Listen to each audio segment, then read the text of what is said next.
Good evening. Everywhere I go on this island, it seems to me I find degeneracy. Watch a few movies, take a few notes. See, it's a lot scarier when there's no motive, Sid.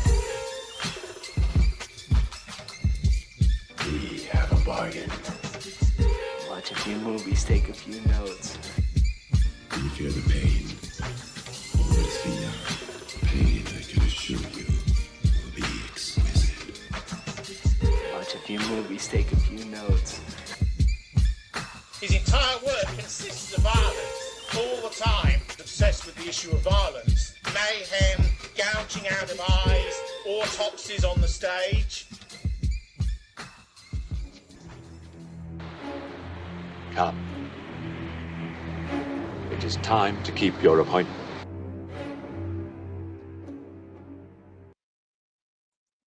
Good evening, everyone. Thank you for keeping your appointment with us as we finish the classic folk horror arc.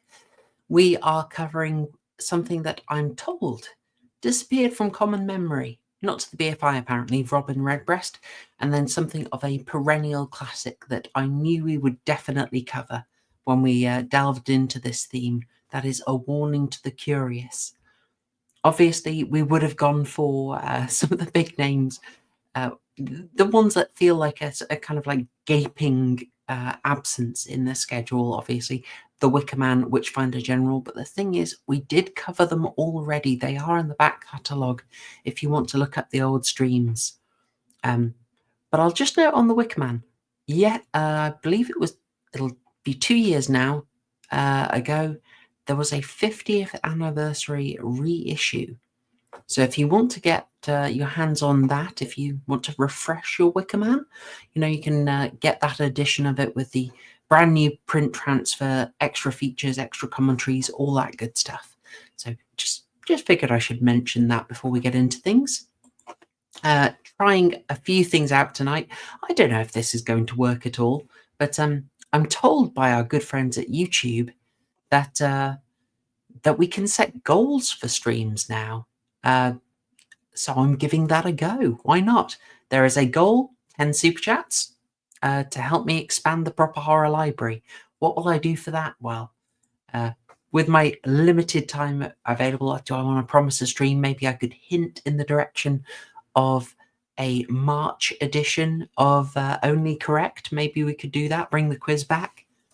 Let's see. I'll work something out. Maybe I could cover Twins of Evil, as is popular. Daniel Hall, are you the only other person who will support that film? I think it's hugely underrated. I really enjoyed Twins of Evil. Late Hammer classic. All right. I hope you're all fine. I am joined this week by the excellent, ever-present Murgoot. Greetings, everybody. Just to show myself, I'm at Murgoot on X, Twitter, whatever. That's politics run wild lately. So It's gone wild indeed. Yes. Link to Murgoot's Twitter is in the, or X, I'm still confused, is in the description. As is the link. I think I just went with your Twitter account as well, Simon. Oh, I'm on. Did I give you a? Oh, sorry. Let me warm you up a bit more. Go ahead. And of course, we are delighted to be rejoined by someone who did a very kind shill of this channel yesterday, covering a other favourite topic of mine. Although, Simon, I have a bit of a bone to pick. You have distracted me with a horrific earworm. Yes. As a result of your coverage of Adam Curtis documentaries. Yes, indeed. Yes. Has the Pizzicato 5 stopped screaming yet, Clarice? Yes. Yeah, it's a very catchy tune. It's interesting that I remember making notes about that particular song for All Watched Over by Machines of Loving Grace. It's a form of Japanese music called shibuyake, which is basically like retail music. And it was a kind of style that sought to emulate sort of 60s stuff like Serge Gainsbourg. And it was a kind of cut and paste approach where the actual sense of the song doesn't really matter. It's the feeling that you're trying to go for. So yeah, it's a bit of a, as you say, a bit of an earworm. So a similar thing to what were they called? The 5, 6, 7, 8s who rocked up in Kill Bill Part 1, doing a kind of what would you call them? Beach rock, Beach Boys rock kind of stuff. Surf rock, yes. Surf rock, that's what I'm after. Yes. It's an interesting genre, surf rock, especially if you listen. Actually, there's a Russian surf rock, which is actually really good. But you've got to go and look for it. But yeah, very interesting genre, surf rock. Goodness. Well, that's interesting. I got in my head that Pizzicato 5, I hadn't looked into them. I just thought they were the kind of late 90s vibe where you put an Asian woman in front to give things a nicer sort of ethereal lilt. You know, the what were they called? Sneaker Pimps. Right. You got very big with Six Underground in the early 2000s. Yes, I remember that. Yes. Then they booted their Japanese singer. They decided they didn't need her anymore. Yeah, it's interesting, isn't it? I think there was a sort of, that was the time when there was also an interest in the sort of music that surrounded anime genre as well. I'm not really familiar with that sort of stuff. I'm not what they call it, a weeb or something. I'm J-pop and now J-pop, yeah. That's right. Yeah. And it was, I think it was a sort of thing of it being kind of trashy, you know, and fragmentary. Yeah. That especially that's what Adam Curtis seemed to plug into with it, but it's got a sort of lightheartedness about it. It's kind of nothing matters. Yeah, it's cozy. It's very cozy. The music at 120 beats a minute and the singer at 92 beats a minute, formulated to make it as catchy as possible. Buy more. It worked. I was caught. I was completely caught. Yes. So, Simon, I think we've maybe given a sense to people of what you do, but maybe if you'd like to spell it out for people. Where can people find you and why should they look you up? I'm on Twitter as well. I'm just really peripheral to the kind of the scene that's going on amongst us all at the moment. I do shows with Academic Agent on Wednesday mornings. We are reviewing the oeuvre of Adam Curtis. We're up to about number 35 now. He did a lot of them himself early on, but I joined from when he did the Mayfair set onwards, and we're just about to finish off All Watched Over by Machines of Loving Grace and go into the kind of final phase of Curtis's sort of stylistic journey to something much more long form and dreamlike, with things like Bitter Lake and Hypernormalization coming up. So we do commentary on that. And in the meantime, I also come on this channel and expose myself to bits of horror genre that I have not exposed myself to before. And it's always fascinating to do deep dives into this material and very rewarding. So thank you for having me on again. It is always a pleasure. I think I'm breaking out a little bit of the habit, which was I did tend to expose you to stuff from the 60s with a sort of where quaint village has a worry about counterculture sort of thing. We're heading a little away from that, but I think you had a foreknowledge of A Warning to the Curious. Yes. I actually watched them a number of years ago now, but then I revisited them at Christmas time. I had my friend Hector Drummond over and we sort of stuffed our faces with food and drank lots of wine. Not fine wine, unfortunately, but the finest ones available to humanity, where I am anyway. And we watched, or at least I forced him to watch, because he's got a big list of films, my friend Hector, that he's wanting to watch in his life, and he just hasn't watched many of them. So now and again we dig out the list and see if we can sort of agree on something to watch, and that takes an hour or two to actually agree on something. But I forced him to watch the M.R. James Ghost Stories, and we watched the piece which I consider a sister piece to A Warning to the Curious, which is Whistle and I'll Come to You, which was not strictly part of the M.R. James BBC sequence. It was made in 1968 for their Omnibus strand, but the director of that was Jonathan Miller, who did a fantastic job with that particular story. I mean, you've got to watch it just for the performance of Michael Hordern alone, who plays this his sort of intensely bumptious, distracted, twitchy, sub-vocalizing academic. He's constantly harumphing and lip smacking and teeth clicking and muttering and moaning and mouth trumpeting. He's a classic archetype of the sort of donishly smug, abstracted academic. I mean, especially philosophy academics, they're particularly like this. I mean, they're terrible people. The sort of people, he's asked in one bit if he believes in ghosts, and he says things like, well, what do you mean by that? Is the question a real question? What am I being invited to believe? And you just, just shut up and answer the question. Oh, it'd be fantastic on Twitter. But it's a brilliant performance, and it shows an interesting way that the M.R. James stories are adapted. In fact, by the directors actually jumping right away from the literary constructions that James uses and doing something very, very interesting. And I think because of the way that one is presented, Whistle and I'll Come to You, and Warning to the Curious, they do feel like companion pieces, not least of the fact because men are being chased across beaches in Suffolk and Norfolk by terrifying phantoms.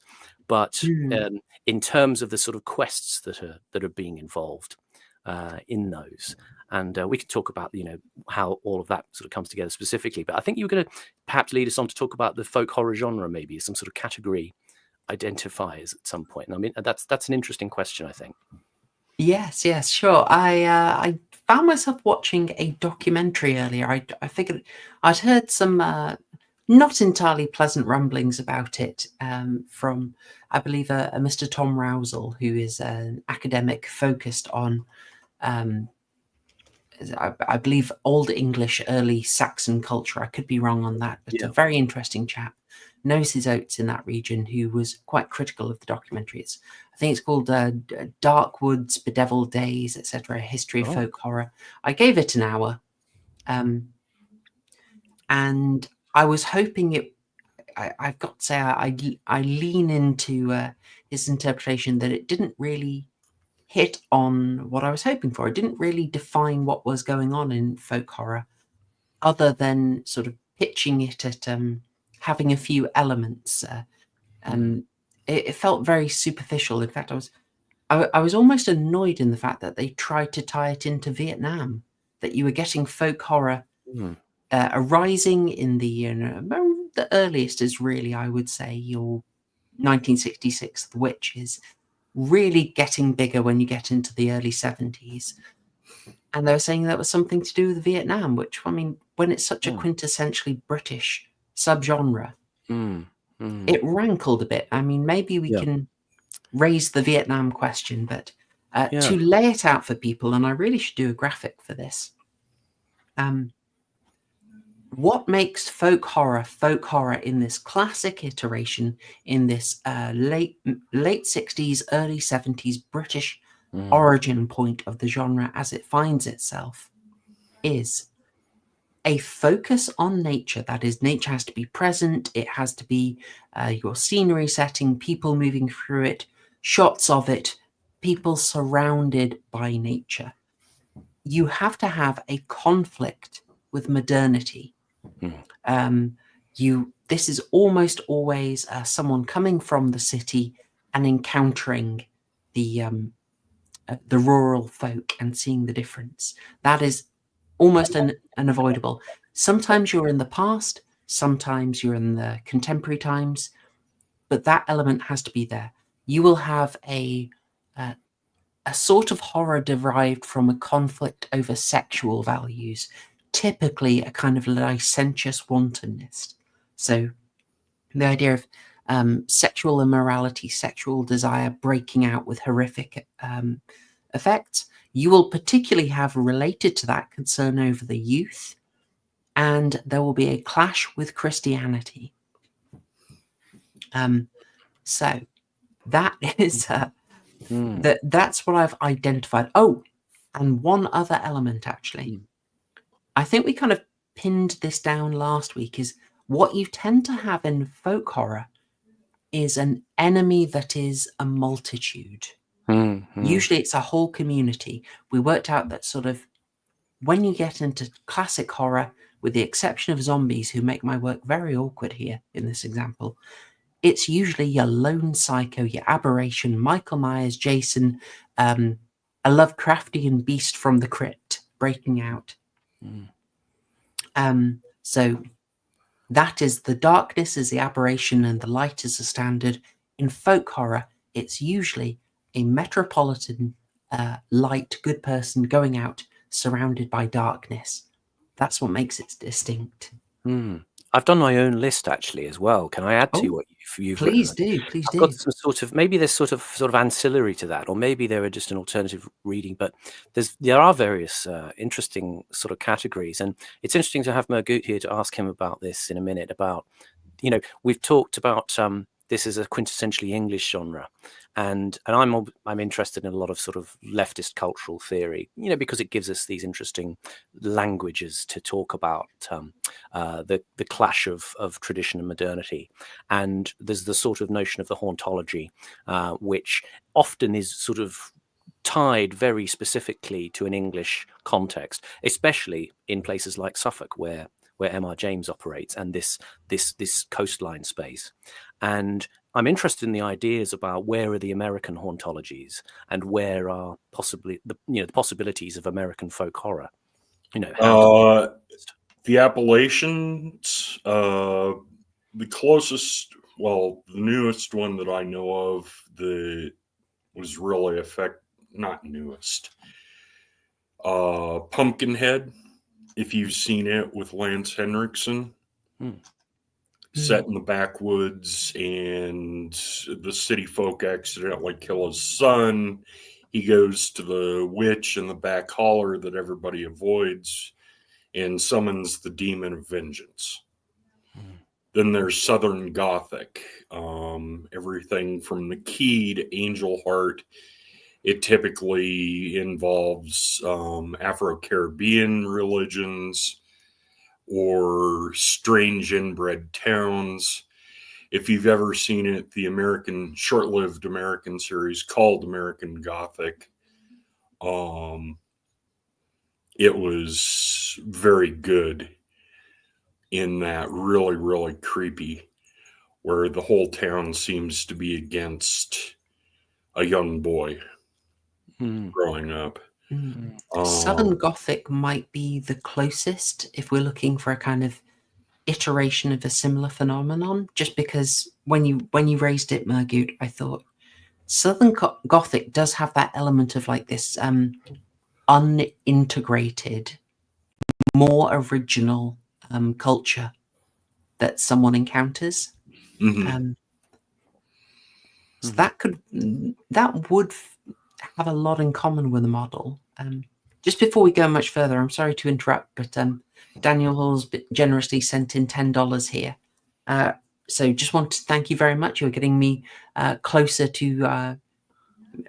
I don't know how these goals work, but you know, if we reach it, more books. I like books. I mean, isn't that cheating though? If he virtually sends you enough to buy a book outright, that's the chat cheating. I mean, we need small amounts that build up in a tantalizing way. Are you suggesting you could min-max it? Well, I'm just sort of thinking about the drama value of these things. It's all show business, kids. I'm afraid it's all kayfabe in some way. But I think there's a chance. Unfortunately, I already baited chat into funding my copy of Hammer Glamour, a collection of photos of the glamorous ladies of Hammer. Bust that out from time to time for people. Good times. Daniel, I just thought of one about the Appalachians. It's more of a thriller than a horror, but it's the classic Deliverance. Yes, I was going to say Deliverance. I thought that.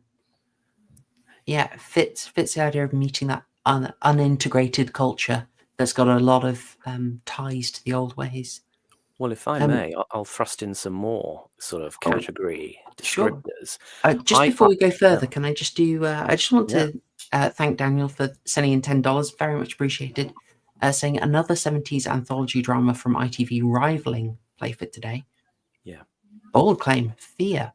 It had an episode very similar to Robin Redbreast. A pagan cult in a town, couple unaware that the wife is a target of a cult. That sounds promising. There's. I also found there's a link to Dead of Night from the 70s. Apparently starting in 1972. So not the 1945 anthology, but a 1972 BBC anthology. Unfortunately, not much remains of it. But you can find that too. So I was planning on checking that out. But thank you for the recommendation, and thank you for $10. Very much appreciated. Simon, you had a Yeah, few ideas yeah. about other things that could go into the Yeah, categories. I'll throw the list together. I mean, obviously, the most important element of folk horror is the folk, and it's the highly bonded local group, and at some level they're guided by some kind of law, LORE law, or supernatural force. The setting is always the pre-urban form, it seems to me. There is the atavistic fear, the past or the present, or just the past or just past events as a threatening precursor to the present. There's the sacralization of the non-urban or the marginal space with ritual. There's an unwitting transgression of the visitor, or sometimes it's actually an invitation made to the visitor, but it's not recognized as such, and they are engaged against their better judgment. I wonder what could have prompted that in either of the episodes. there's always a summoning of some kind, a latent force that is being engaged to protect the folk in some manner. And you have as well this concept that we discussed earlier this week, das Unheimlich, the unhomely. This is Freud's essay, The Uncanny. In a sense, in one version of the Unheimlich, it's that they are like us, but they're not like us. And you have these other elements that appear in these stories that Freud lists, the doubles and disembodied forms and automata, the sense of the unsettling. And this leads inevitably to what I'm going to call a kind of private form of justified violence, which is imminent. It's inherent in the community because of the sacralized setting. And that's opposed to the violence described under laws and political organization and the kind of the urban space.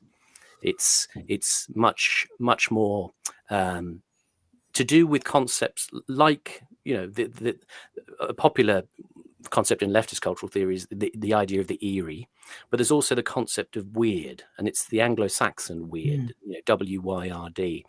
And that doesn't just mean the word we use as weird. It means something much more akin to fate. And applied to folk horror, there's always the element of the weird, because that is the kind of destination of the story, that the character is going to be fated for some kind of sacrifice, some kind of violent end. And that sacrifice in particular, yes, is very common in these. Yeah. And as you say, there's all those clear anxieties about modernity returning to the rural setting. It's often always conceived from just one side, folk horror. It's the urban bourgeois. They're kind of at a way distant from the Industrial Revolution now, but they're experiencing all that alienation, and they're fleeing back into these spaces where they're not at home, but they're trying to find something homely, perhaps, or they almost come to seek some sort of order. And in fact, it's always the reverse. It's desperately unhomely for them, and you want them to get away. But of course, we know that they're not going to get away. That just can't be done. It's like Chekhov's gun on the wall. It's always going to be fired at some point in the third act. But it's not just that getting away from modernity. There sort of has to be something more than that. And I think you're right that there has to be a sort of clear distinction in the audience's mind of fundamentally different belief systems, where the rooted belief in our setting is more powerful. It's the pagan versus the Christian, the local versus the non-local, the ancient versus modern, communal versus alienated. And it's horror that, the horror is really the atomized mass man. He's been dismembered by modernity. He's been disintegrated by Sigmund Freud. If I could jump in on that, I think there is, as well as the atomized mass man, there's an aspect of the present, the worldview, breaking on the rocks of the real rooted culture, the real rooted place, the real rooted people. And that hits the Christian aspect, that particularly in A Warning to the Curious, or modern liberal or contemporary liberal ideas and values broken on the rocks in Robin Redbreast. That feeling of what you think is your secure worldview isn't stable.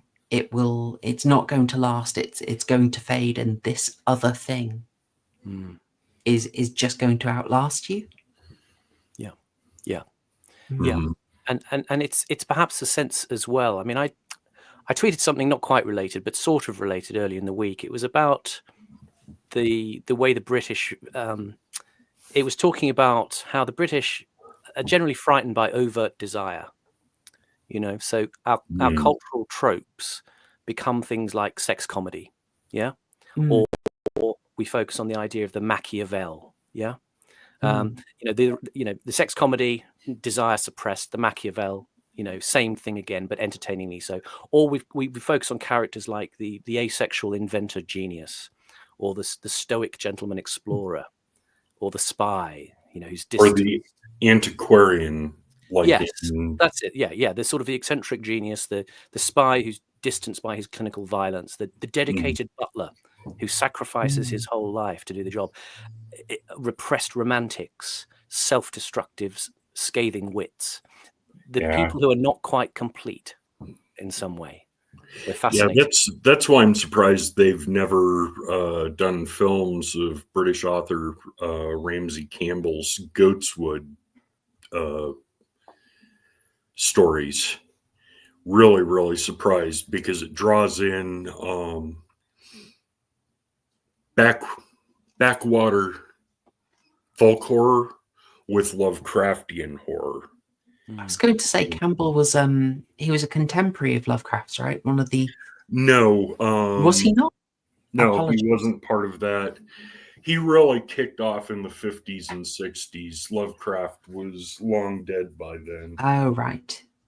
The other one who isn't as he's entertaining but not as good would be Brian Lumley, who took a more action-packed with his Titus Crow and Hero of Dreams.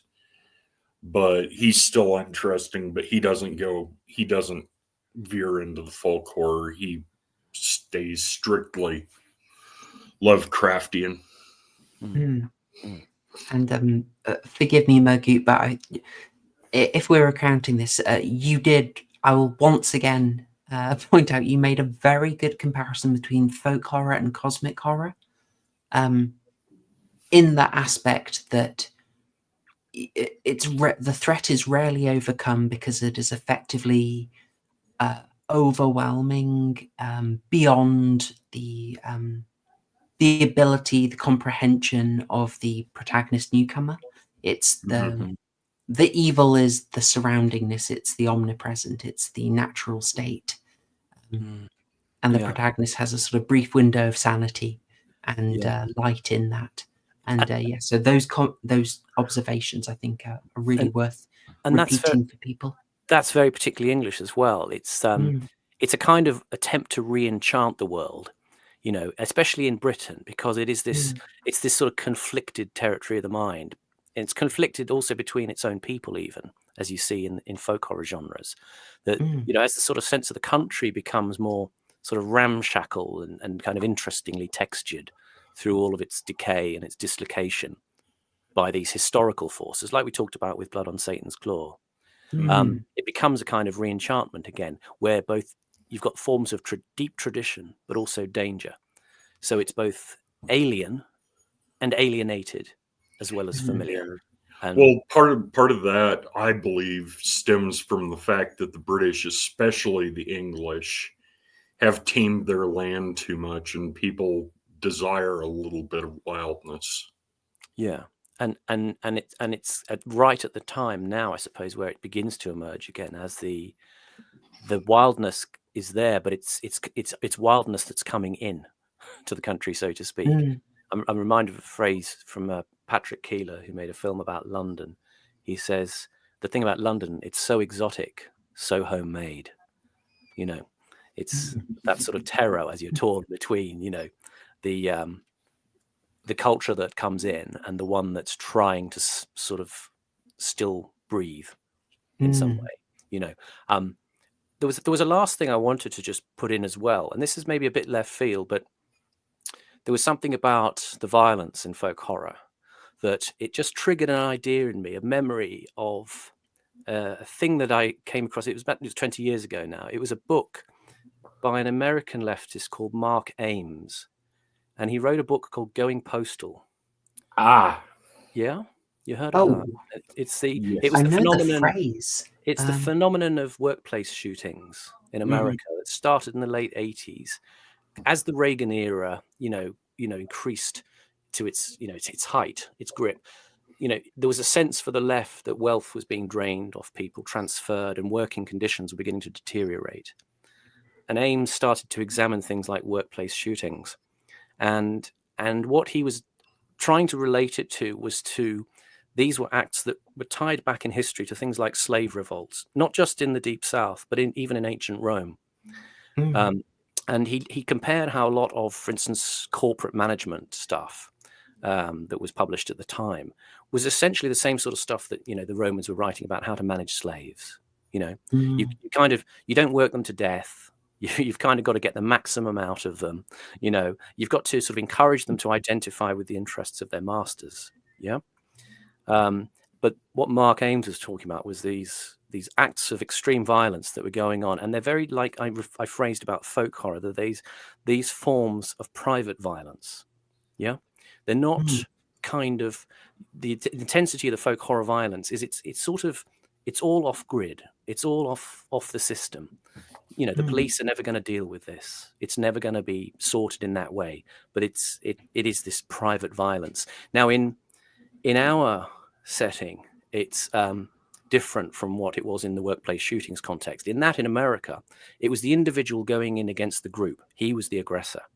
Yeah, so it would be some guy who'd been laid off at a company, and he'd classically try to come into the office on a quiet day and find the boss and the people who'd made his life a misery and shoot them. Yeah. These are classic scenarios that happened. I mean, very often it's sort of got blackly funny elements of it because, I mean, very often, the boss would be away playing golf or something like that. So he just kind of unload on whoever was the closest person. It might be the union rep or something that had sold him down the river at his job. But it was these responses of the individual to the group. Whereas in folk horror, obviously, it's a reverse situation. It's the group responding to the individual in this form of private violence, this stuff that you kind of can't make sense of. But one characteristic is that, in a sense, there are kind of rational reasons in both sides. A lot of the interesting things about the workplace shootings in America that sort of chimed with the folk horror for me is that the killers often, they got a lot of sympathy from their co-workers, because these co-workers would be saying, well, yeah, the CEO's a bastard. The conditions are terrible. We're glad you killed him. Yeah. A lot of that would happen. And in a sense, you perhaps get that with the folk horror genre, that there's a strange unity in the community. There aren't the outlier people who are saying, we're going to lay off this poor innocent abroad who's come into our community. Everybody is strangely united and very clear in their mind about what has to happen. It's not a pleasant thing that has to happen, but it does have to happen. It's kind of registered. Yeah, there's when you say it's privatized, and it's something that comes across definitely in the definitely in the Wicker Man, definitely in the Witches, well, maybe dubiously in the Witches, certainly in Robin Redbreast, you use the phrase, it's what has to be done. There is a passion lacking, which is often reflected, definitely in the Witches, definitely in Robin Redbreast. It's reflected in the way that, say, we get a lot of close-ups of animals being butchered and processed, and it's just utterly unsentimental, which seems to reflect back on what will happen to the protagonist. So if people remember The Witches, it was a rabbit being skinned and gutted in nice close-up. In Robin Redbreast, we get a chicken. Do I have that chicken? I've got a chicken for you right here. I didn't go for the close-up of the guts, which I was a little surprised to see on 1970s BBC. But yes, so I've gone with your chicken in the background, but that chicken's head is cut off. It's gutted. Everything is pulled out. and our liberal just can't watch. Our modern liberated woman just can't watch, and it's almost like, why do you have to bring reality to the door? And don't make me aware of this. And her housekeeper is just sort of, well, it needs doing, right? You wanted it for dinner, didn't you? So this is what should happen. Yeah. Like, Well, it swings, as you said, it's dispassionate and necessary versus some like The Wicker Man where it's celebrated. Yeah. It's a even in the Wicker Man, they're doing it to get the harvest back, and yes, but it's cheerful. It's not detached. I suppose because they're doing it not out of a sort of sadism, but they see it as a good thing. It's a good sacrifice for them that will that'll be good for their community. But I see what you're saying there. It's not somber and detached the way our chap in Robin Redbreast is. I'm sorry to leave you hanging here. Nilbog, thank you very much for sending in £2, recommending Baby by Nigel Neal. Now, Nigel Neal, really interesting chap, someone we absolutely have to have a look at, someone who brought in those pagan themes into folk horror in the Stone Tapes. You also snuck pagan themes even into Halloween. Via Halloween 3 Season of the Witch. Possibly it's what infected that series with the Mark of Thorn subplot, which maybe you're not such a fan of, but I will stand up for Season of the Witch endlessly. I love that. So yeah, thank you for recommending Baby by Nigel Neal, and also West Country Tales Are Folk. So they're addressing the idea of folk identity. Yes, I can believe it. Thank you very much. And a little note here that a comment I had to highlight. Raspberry Treacle saying Straw Dogs, folk horror. I messaged Simon saying that Robin Redbreast massively reminded me of Straw Dogs. And not just because I was thinking that before I got this dream sequence where you have the smashed lens. Now, Well, I think he's actually got the marble, the half marble. He's got them actually half fixed. Marble in it. They're fixed on the lenses. In fact, if you actually watch the sequence, the one on his right eye drops off during the sequence. That's what's going on. I thought it looked like shattered lenses because it reminded me of the poster. Well, it does. Yeah, absolutely. So that's what was going on. Okay, I couldn't make it out on my copy. But that is something that, I mean, when you look, deeper into the Freud stuff about the uncanny, it's the act of seeing being curtailed in some manner that is part of his notion of the uncanny. There's a lengthy section examining a story about a doll, and before that, a paragraph or two in Das und Heimlich, the original essay, talking about the symbolism of damage to eyes and or dolls having real eyes. The Sandman story from E.T.A. Hoffman. That's the one. Where children have sand poured in their eyes as they sleep. Very, very layered stuff. But I do think this idea of this kind of principled violence, where we feel this unease about identifying with these people at some level. We can sort of see their point, and it sounds perverse, but it's like the way that when you had slave rebellions in the United States, in the South, the context at the time was because this was a practice that was economically integrated. These rebellions that were quite horribly violent, where slaves took revenge on their masters, they were seen as just the random acts of lunatics. Now, our tendency in modernity is to look back and see them, well, these are political acts towards material oppressions. So there's that unfamiliarity that is kind of like what our anti-heroes or our heroes in these folk horror things experience, this sort of dissonance about how to feel about this. Just in the use of the term anti-hero, I'm wondering, how far would you go into suggesting that maybe our protagonists who are representing modernity, representing usually the metropole, modernization, I said modernity already, that's redundant, apologies, How much are they actually just a legitimate threat being taken care of? That trope is used sparingly, because it doesn't make the movie as interesting. But the leader of the cult, or the sympathetic member of the cult or the village, as the anti-hero, does tend to make it even more interesting. Mm. Yeah, I mean, Lord Summerisle in Wicker Man is kind of more likable than Sergeant Howie. Mm. Mm-hmm. He's more charming, urbane, funny.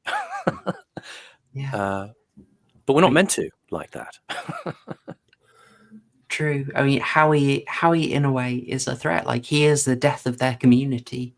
If you just see how differently they live. I will always point people towards the pub that they're in, and just how lively it is.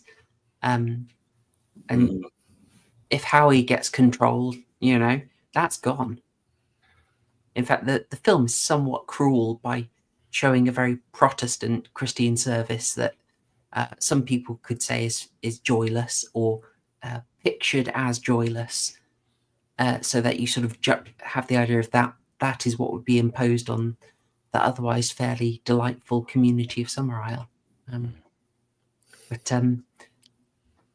we've had a couple of super chats in, and I would like to buy some books, so I'm going to thank people for them.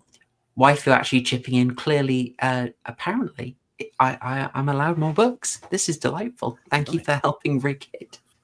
And also, Adamos Horror, very loyal contributor. Thank you so much. Sending $5 and saying, I'm at work. We'll check this later. Take my money and hello to all. Oh, fantastic. And you know what? You always remind me, Adam. I will repeat my shill. Folks, if you're here, help the channel. Click the like. Subscribe if you haven't subscribed already. And if you're one of the fabulous people watching on the rewatch, leave a comment. It all helps YouTube know that we are producing higher quality analysis. Which, I've got to say, I do this channel because I couldn't find anyone else talking about horror this way. Nerding out for 42 minutes before even addressing the films we're meant to be on about. Do you want to leap in? I'm aware I've probably derailed us with too much, but there you go. No, I like a derail. We are. It's not quite the banter portion of a Deepest Lore episode, but this has all been on theme. So shall we stick with Robin Redbreast? Yeah. As we're sort of in that most, and would either of you like to take a stab at just quickly going over it for people, so you can follow the basic plot line before we dig further in? I'm happy to do that. I've done a précis if you're happy with me to just jump in. Yeah. Please do. Simon Roberts, what would be on the back of the VHS? Well, Robin Redbreast. There's probably slightly longer. I'd be too waffly to write a précis. But anyway, 35-year-old Nora, who is over the hill in reproductive terms, as she seems to think. She's the metropolitan modern day woman. She's been dumped after 8 years by her boyfriend, and we find her commiserating with her sort of trendy Islington friends, in a sort of in a way that it reminds you of the kind of effeteness of the sort of the urban, worthy, self-congratulating classes that when John Lennon wrote Working Class Hero, he wrote that line. He says, they keep you doped with religion and sex and TV, and you think you're so clever and classless and free. And that reminds me of the characters that she hangs about with in London. I know, because I used to hang about with similar people myself. And she's going to strike out. She's going to move to the country. She's got this cottage in the country, and she, as she gets there, she becomes aware of an atmosphere as the local interest starts to cluster around her. And there's a sort of, in a manner of kind of soft intimidation, they kind of draw her into this uneasy awareness of her place in this cottage. And she meets this local antiquary oddball called Mr. Fisher, who comes in and wants to sort of have a look around her garden for sherds, pot sherds, like archaeological remains. She's also got a local help, Mrs. Vigo, who is one of those characteristically suspicious and but somehow all-knowing kind of women that she has to, come in and do her cleaning. Who drops all these kind of very pregnant lines? Well, that in itself is a kind of very apt word for what we're talking about what she's there for, what she's there to do, and. In the process of settling into the cottage, she comes across Robin. He's essentially the local pest controller. He's a guy who lives in the woods.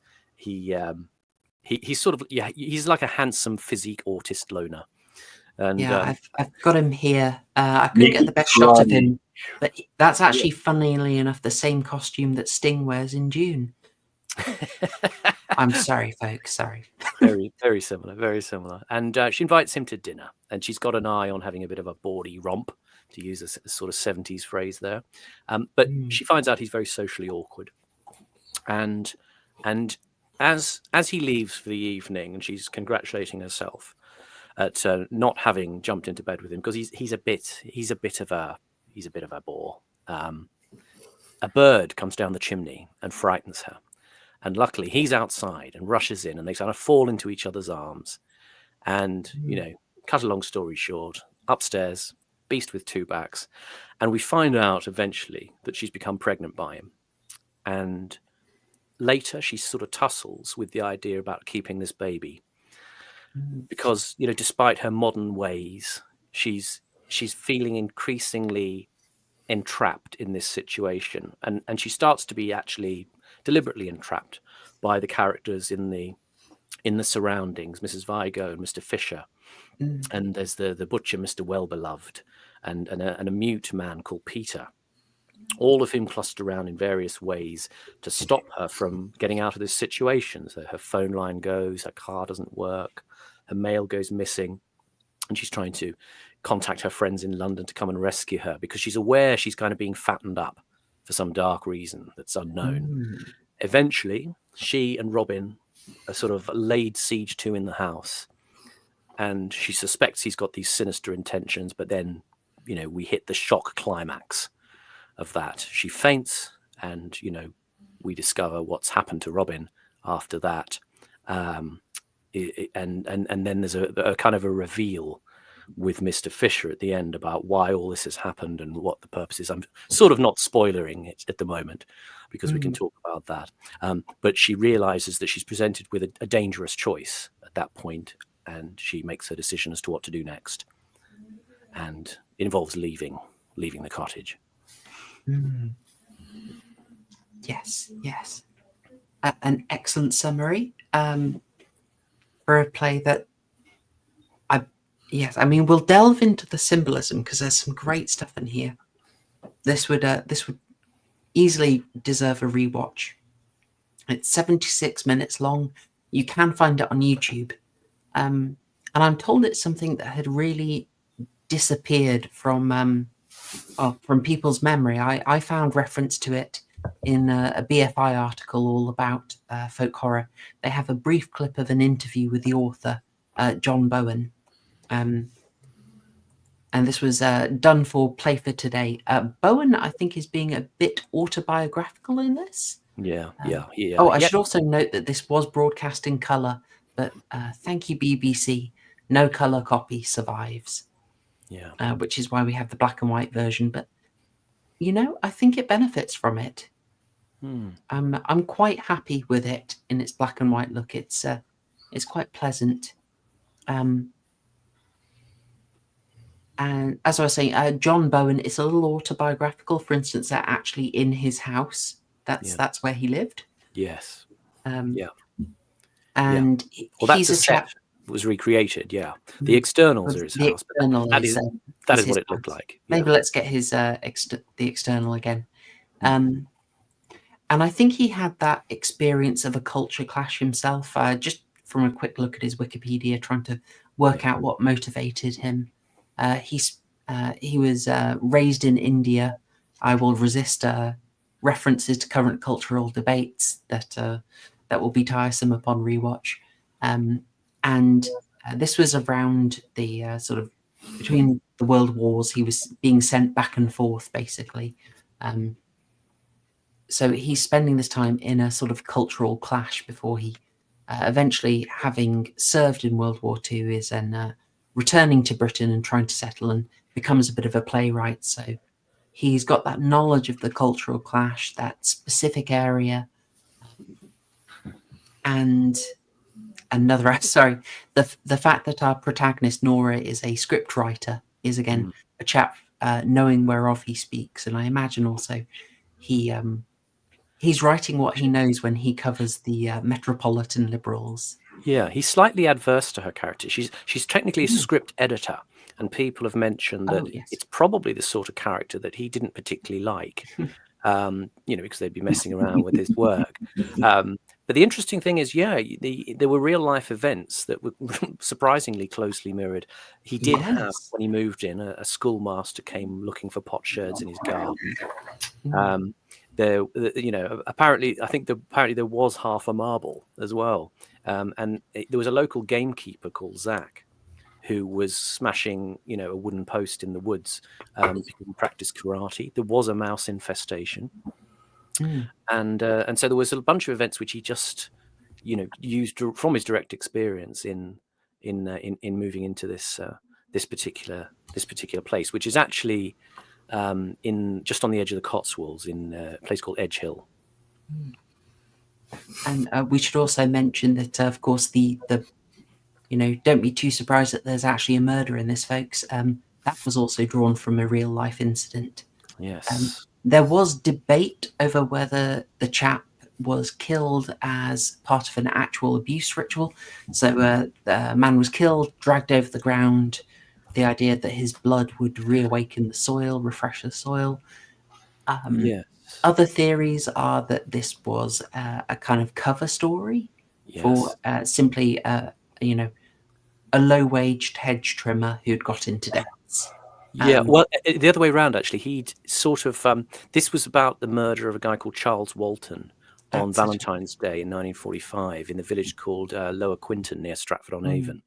Actually, I came across this years ago in a completely different context. I was reading a book by the actor Anthony Sher about when he was working at Stratford-on-Avon, and he mentioned that there'd been an occult killing at a place called Meon Hill, just outside Stratford. And what had happened is this Charles Walton, back in 1945, had been found killed with a pitchfork through his neck and with sort of a billhook stuck in his chest. And there were allegations that there were occult elements to the killing, that a cross had been scratched into his chest. And what had happened in the police investigation is that they couldn't pin it on anybody, but there was a landlord farmer with whom Walton had a relation of lending the landlord farmer money. And it was actually the landlord farmer, a guy called Potter. I've got it the wrong way round. But it's again, it does get blurred in the telling, a lot of the stuff as well. So it's not quite clear about the relationship. And Potter was not charged, although Fabian of the Yard, the Scotland Yard detective hero, was very close to, trying to nail Potter for the killing. And it seemed that Walton had an inheritance some years before, and he'd lent Potter this money, and he kept lending him money. And it's possible they had a conflict when Walton probably wanted the money back, and the suspicion is that Potter killed him in this horrendously violent way. And I know Bowen tells the story as if the body was dragged around, but actually in reality the body was literally pinned to the ground with this pitchfork going through his neck. And this was claimed to be resonant of a murder that had happened back in the late 19th century of a local woman, and there were allegations of witchcraft around her. And with Walton, it was also suspected that he had kind of witchy tendencies. He used to keep toads, things like that. And there was an allegation that he had, released a toad onto Potter's fields, and the harvest had been bad as a result. And there was all sorts of other connections, that it was happening at around the time of year when there was a pagan festival called Imbolc, which is related to, the Gaelic goddess Brede or St. Bridget, around lambing time, essentially. And this was thought to be all a sort of ritual in relation to fertility and druidry, and there's all sorts of connections there to the story we have with Robin Redbreast and what happens to him. Yes, there'll be I'd say Bowen, the writer of this, also calls Walton a tramp, which evidently not true. So as you say, it does get a bit blurred. Yes. Yeah, yeah, and there's that's a that lot element done. of folkloric as well. I think that people have talked about folk horror as itself. It's a strange construction because in an age where we don't live locally anymore, the TV kind of becomes the source of folklore. Yeah, and Yes. you find elements of the folklore is being created because with these stories, the constructions are often, the folklore is made up by the writer. It doesn't even relate to real folklore.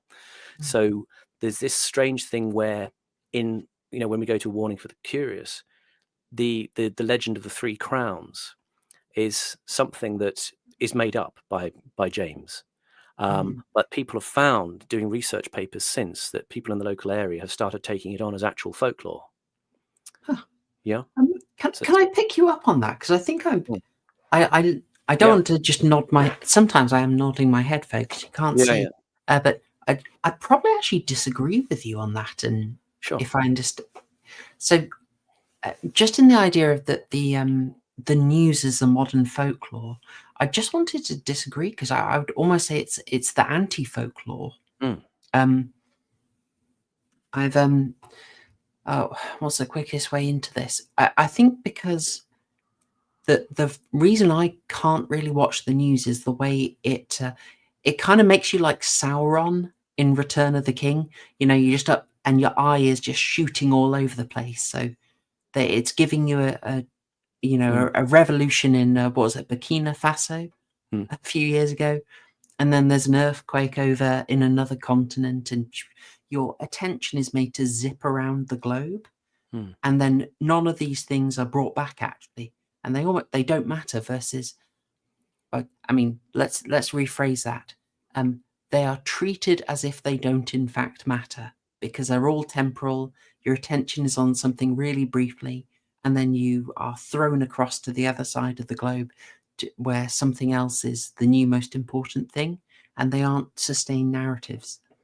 Versus a folklore would be extremely local, extremely related to you. It sticks in your memory.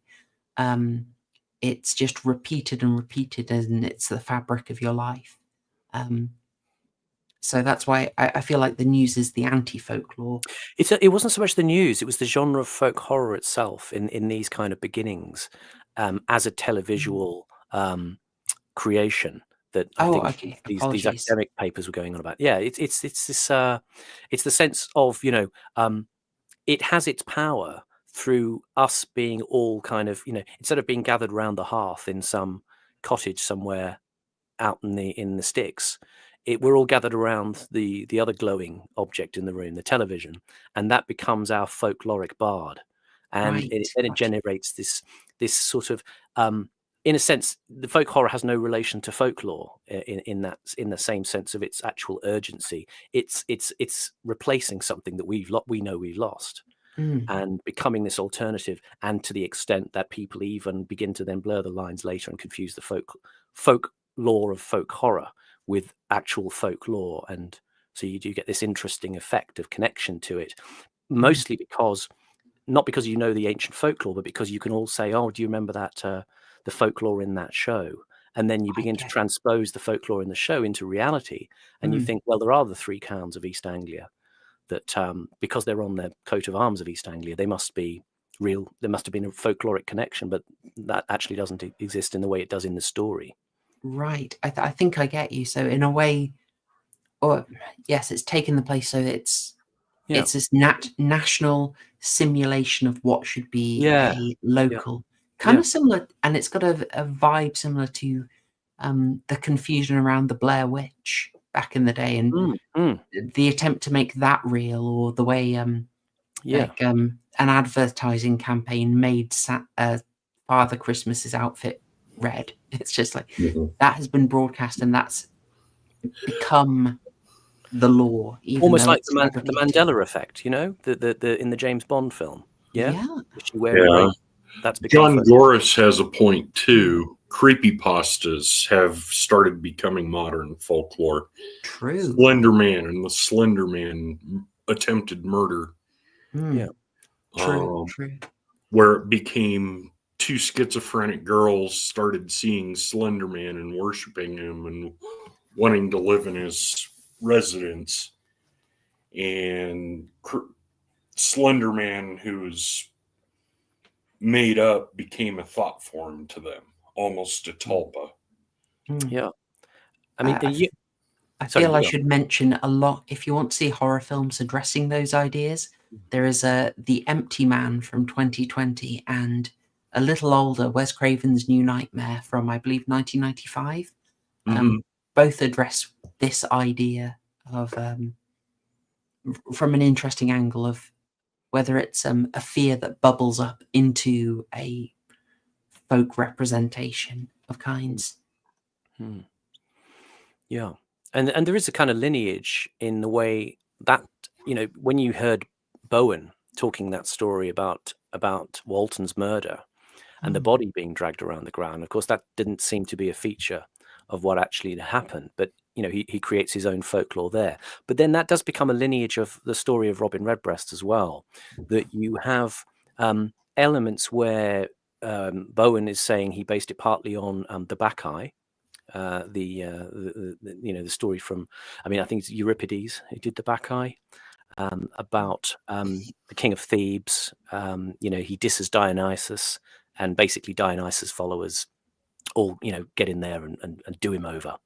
And partly it's connected to sort of ancient myths like the myth of Adonis, the idea of the beautiful child who is kept in a box by Aphrodite, you know, and she gives the box to Persephone, you know, who is in the underworld, and Persephone, of course, opens the box and she wants the beautiful child Adonis. And you know, in some versions of the myth, Adonis has to spend time in the underworld. Yeah, he has to kind of be killed and then go to the underworld, and then that goes into Norse legend with a figure called Balder, who is called the bleeding god. And the idea is that Balder is this one of these mythic characters, a bit like Achilles. You know, he's made to be kind of invincible, and he's blessed in every way by the gods. But he's got one fatal flaw, that he's susceptible to mistletoe. And Loki, the trickster, gets his blind brother to throw a spear at him made of mistletoe, and it kills him. And he goes down to the underworld, and he has to be rescued from the underworld. And so there's a kind of trying to beseech his return so that the land can be rejuvenated again. And that ties into Robin as this idea of a sacrifice, the beautiful child who has to bleed in order to replenish the land. I mean, it makes sense that Bowen would be able to reference those things. I mean, we all caught the reference to James Fraser's The Golden Bough. Sort of one of those nice moments of just realizing, oh, there was a higher quality of writing back in the day.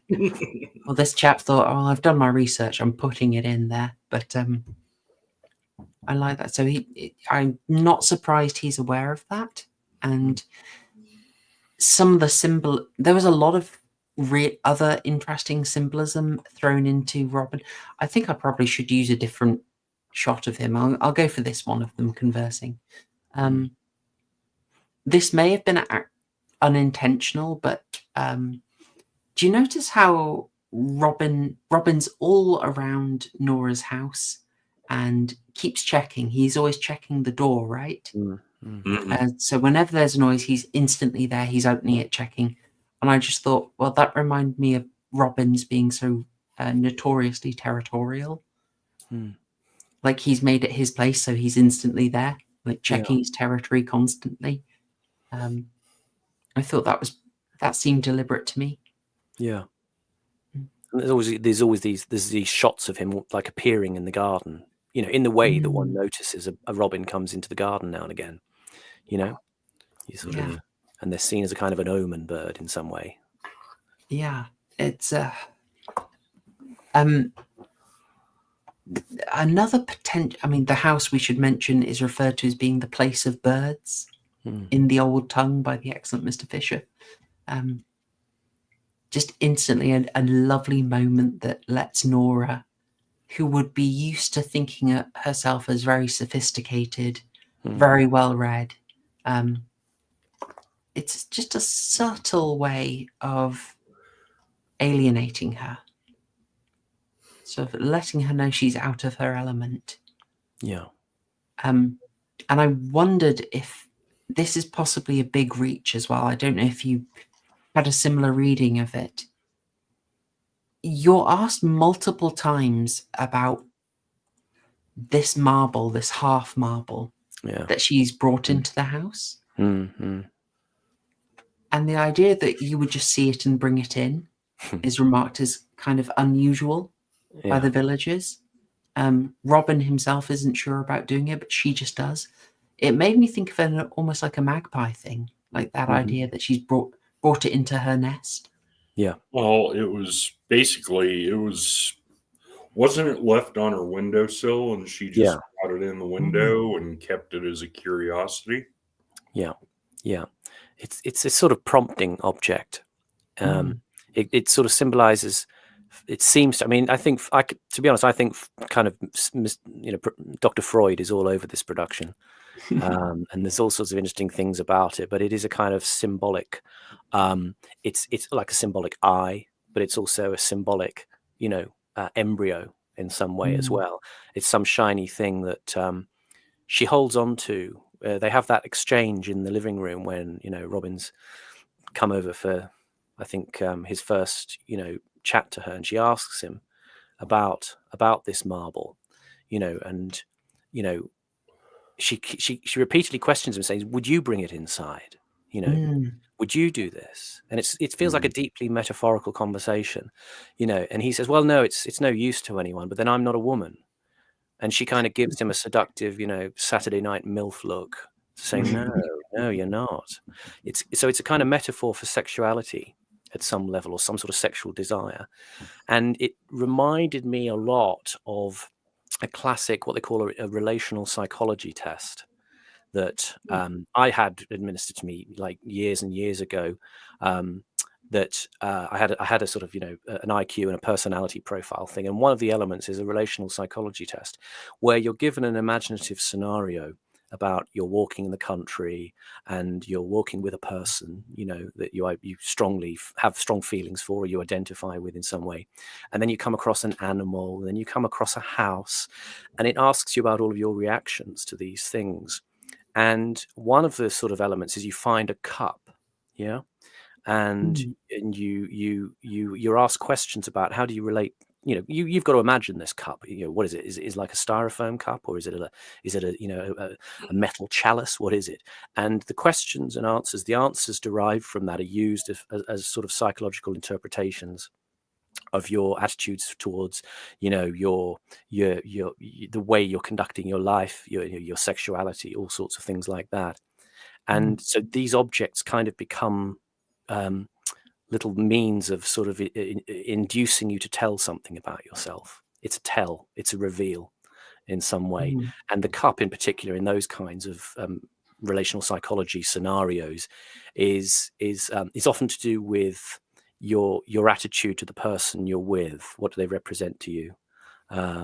It's, you can go back and read about the stuff online. The origins of it are a bit murky, but it's a commonly used kind of test.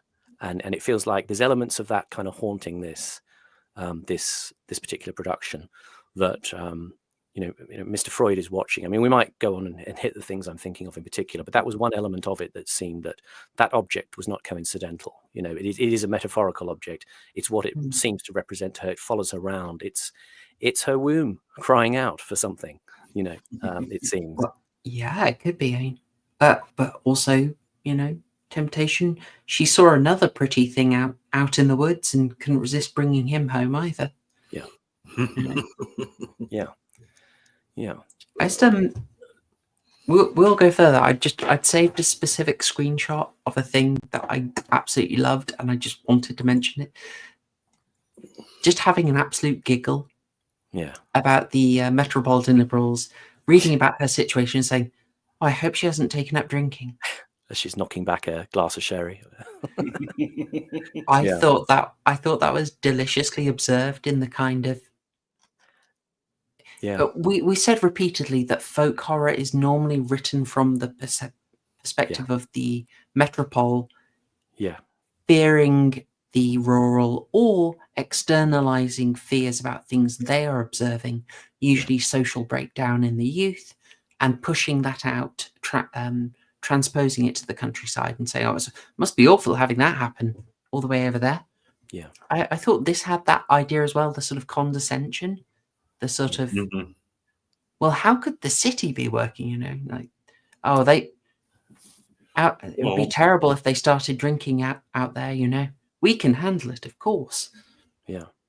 I thought that was just a really nice observation. They're my only friends, even though I don't like them much. Oh, yeah. It was great writing. I mean, I want to look up more that John Bowen's done. He's done a fair few other horrors. Apparently, one he wrote called The Photograph is very memorable.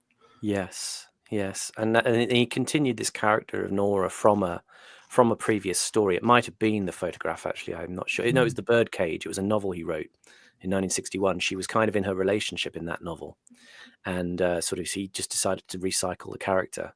But the urban characters are interesting. This couple, Nora and Jake. There's something something very ambiguous about them to begin with. They're representatives of all that's kind of effete and you know, indulgent in the urban space. And Jake is a very ambiguous character sexually as well. You know, I'm glad you went there, because I mean, Bowen himself was homosexual, so I got quite a lavender vibe off Jake. Yes, well, there's a particular shot. I mean, he keeps calling. He's very like someone I know, actually, who keeps calling people dear, you know, in that slightly camp theatrical way. And he's got that neckerchief on, you know, that scene. The other thing is a close-up shot of him on the phone, and you see he's got a little signet ring, a bachelor signet ring on his pinky finger, which, you know, in the post-war period is a sort of low-key signal, I'm gay. It's like the 80s, 90s, the single earring in the left ear, or the handkerchief. Or the Green Party membership nowadays. Okay. But they are married. Because I wondered for a while, I sort of thought, oh, are they married? You know, because they've got quite flirtatious banter between them as well. You know, at the beginning he says, well, maybe I'll have a bit of a fling with Nora, you know. And his wife, as you think, seems to be saying, well, he's probably tried it on before, hasn't he? But then as you see him more, you begin to wonder, well, no, maybe they're just living in a kind of marriage of convenience, and she's his beard. Yeah. Don't be fooled by the marriage. Elton John's married, and he's gay as a window. Yeah, exactly. So there's something very there's a lot of slippage there, let's say, in terms of the normal sense of identity. The people in the village would say, well, they're very modern people, you know, they're very modern in their thinking.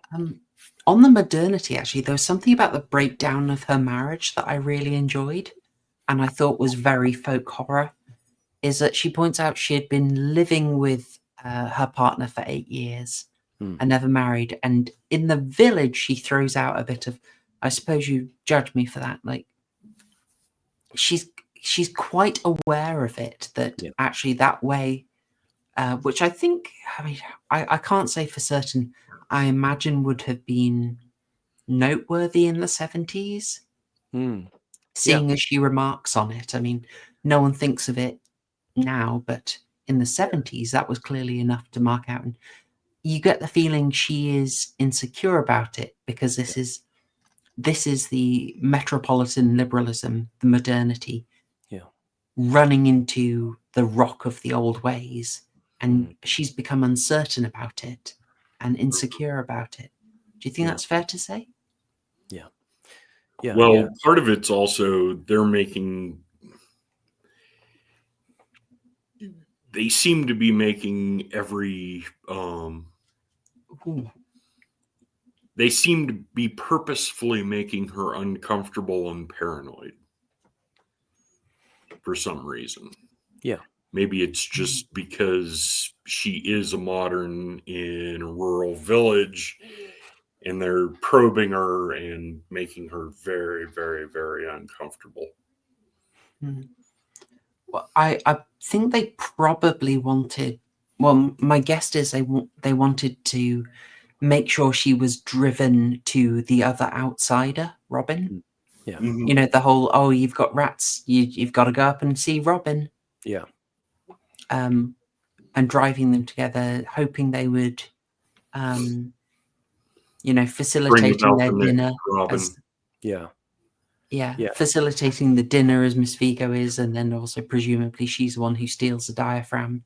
And there's that interesting tension with that character as well when you compare it to the urban dwellers, who are kind of, they're trying to be sort of slightly, they're trying to be sort of making lewd jokes with her, and trying to be kind of very, as I say, clever, classless, and free, and but at the same time, when she's with Mrs. Vigo, or Mrs. Vigo, I should say, and Mrs. Vigo, she says, "Oh, I came across this guy in the woods and he was naked doing karate." Mrs. Vigo says, "Oh, what do you think of him?" Naked, and you see her face, and she's kind of shocked. The sophisticated urban bird is shocked by this, but actually, well, it's kind of honest and raw, and but she's kind of distanced this part of this sexuality from her public self because of the way she lives in the herbs. So she has that sort of dual that tension because of her dual selves, the one that she has in the city, which is kind of paisley dresses, and it's all young and hip and hanging out, and they're making money and having fun, and then she's kind of slightly more prim when she comes to the country.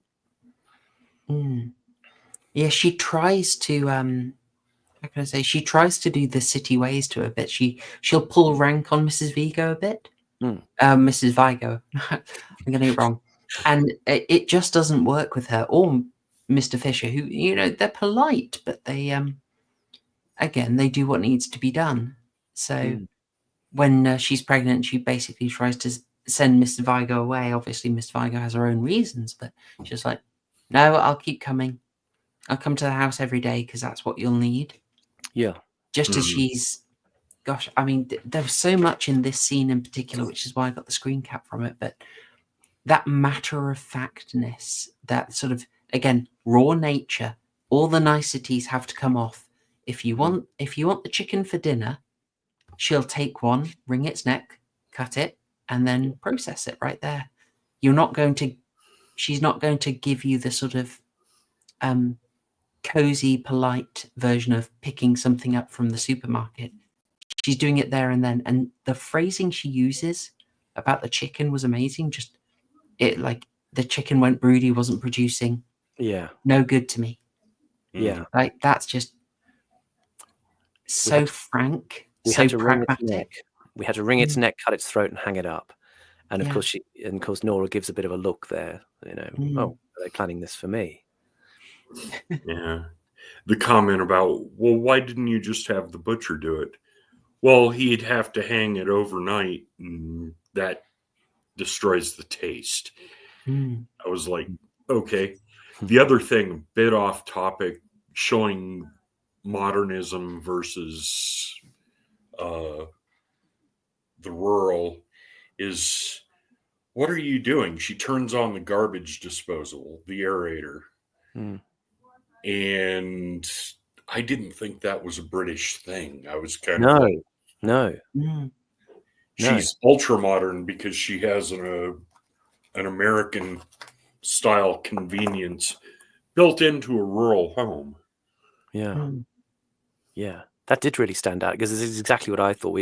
I always associate those things with American kitchens.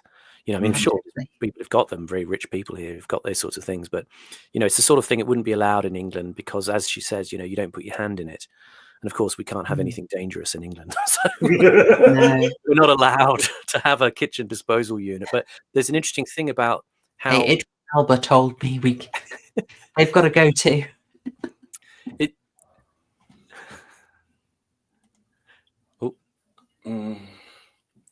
Hello? Am I dropping? No, maybe Simon. I thought Simon was I thought you were going to say something. No, I was going to say making a crass joke, and that was it. No, I Noted.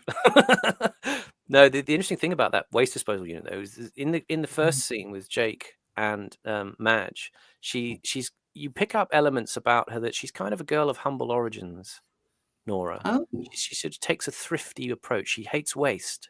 You know, Mm. that's a classic tell for the working class character in English drama, that she's kind of made good to get to Oxford, you know, and make it in the big city.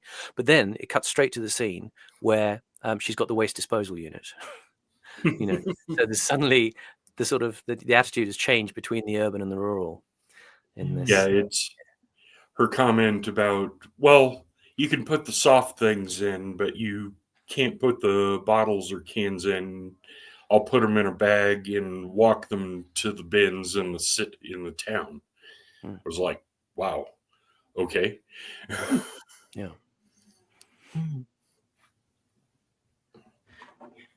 Not that you can put cans or bottles in any garbage disposal here, but it's the fact that she had to bag it and bin it in the village. I was like, oh, okay. Again, one of these interesting slices of life, I guess. Yeah. There is a note here that, I mean, comment gets it perfectly here from Daniel, so I'm just going to read Daniel Hall's comment out. It's telling, once away from modernity, she unconsciously is led down the path that is implied she unconsciously desired. Yeah. So I assume you're talking about basically when she gets pregnant and she sort of confesses that she thought she was okay. She wasn't sure she should be a mother, but now she's pregnant. She just wants it. I mean, yeah. What did you think of that aspect of Robin Redbreast?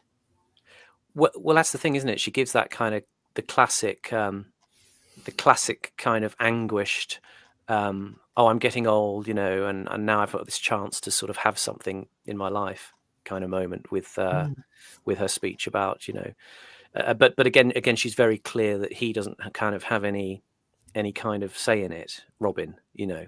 He's just supplied the seed, you know, and she sees that as him talking in his kind of I mean, this is a funny thing that, you know, he's a bit of a spurg when it comes to reading about the SS. So, you know, we've all been there. Yeah, she's interpreting him as a kind of you know, sort of eugenic warrior kind of fixation, but she brings it to, you know, the kind of the conflicted liberal, you know, I don't know what I want, and yet I do know what I want, and that's the sort of torment of modernity that gets played out at that point, and it feels. I suppose it feels to us like a cliche now. I think in a way, though, a lot of this stuff was quite shocking back then, especially when she refers to, you know, with her friends, Jake and Madge, about getting an abortion. And then she everybody looks shocked and she goes, sorry, didn't mean to say that, you know. But everybody kind of knows that's what is again, has to happen. Yes, I mean, things like showing the diaphragm would have been deliberately done as a shock, I believe. Yeah. Abortion had only been real. I wonder if we're going to get one of those gay little Wikipedia links on the stream now. Do you reckon we said it enough? Anyway, abortion had only, I think, been legalized with medical permission of doctors in 1967. I could be off on that, but it was recent. It was live. I do feel her discussion of the topic is coming from... my instinct is that it's had to have a bit of a gloss, you know, like... Well, she was quite blunt. Yeah, she couldn't flip. She still had to be putting it forward with a bit of the, I'm still liberated. It's just that my liberation and my choosing for me is going to now be about being pregnant. So it couldn't be a full reversal of... I don't know if I'm being clear on this. Basically, she still had to keep that position of the liberated, self-directed woman. The play couldn't step back from that. Yeah. Well, the blunt comment of, no, Marge, I don't need the advice. I'll find my own abortionist. Thank you. I was like, whoa, that's that's very blunt. It was very blunt indeed. Up until, I mean, I'm American, so abortion's been a contentious thing since Roe v. Wade, even before then, but especially after. And it's like, just bluntly saying it like that on a television show of all things was kind of like, okay. Yeah. Yeah, it was trying Yeah. to make a statement, I believe, and I mean, Yeah. I think showing the diaphragm in particular struck me as trying to make a statement, very much the way Hitchcock tried to make a statement by showing a toilet in Psycho 10 years earlier. You know, it may interest you to know that these kind of feminist bait elements were really blown up in a very recent remake of Robin Redbreast. It was redone as a theatre piece. Oh yes, yes. So I found a BBC article about that. I thought, oh, blimey. Yeah, with the awful Maxine Peake, the most The very same. Yes. lefty. I mean, it's an interesting time when this is made in 1970 because you've got a number of things going on that feel kind of, mad and apocalyptic. There's, Charles Manson releases an album. There's a rabies scare. The Beatles break up. There's 100,000 people in Washington demonstrating against the Vietnam War. The big, the big march Kent State University. The students are shot. There's in New York they have a big women's strike for equality in Fifth Avenue. There's the Miss World beauty pageant is disrupted by women's lib protesters. The first march of the Gay Liberation Front happens in London, and the Labour Party are defeated. Wilson's defeated. The Tories come in under Edward Heath. Apollo 13 is stuck in orbit. It can't get back. Jimi Hendrix dies. So there's a lot of chaos going on. And even in England, the small stories, there's what's called the Babes in the Wood murders. There's these two children's bodies who were found in the woods in Essex. And it's not known for nearly 30 years what's happened to them. Eventually it was found out, in the early years of this century. But first Glastonbury Festival, Janis Joplin dies. It's kind of it's kind of a mad, chaotic time in people's minds. There's a lot of anxiety that something is ending, something old is ending. You get the reaction to that in the we have to mention this, of course, the 70s, the Back to the Land movement. Yeah. So John Seymour and people like that were sort of, I think, easy to say it's basically a fleeing the cities, fleeing modernity reaction. Yeah. And then people are, well, this is a perfect screenshot. This is, wait, hang on, I have to do what to the chicken if I want to eat it? Yeah. Yeah.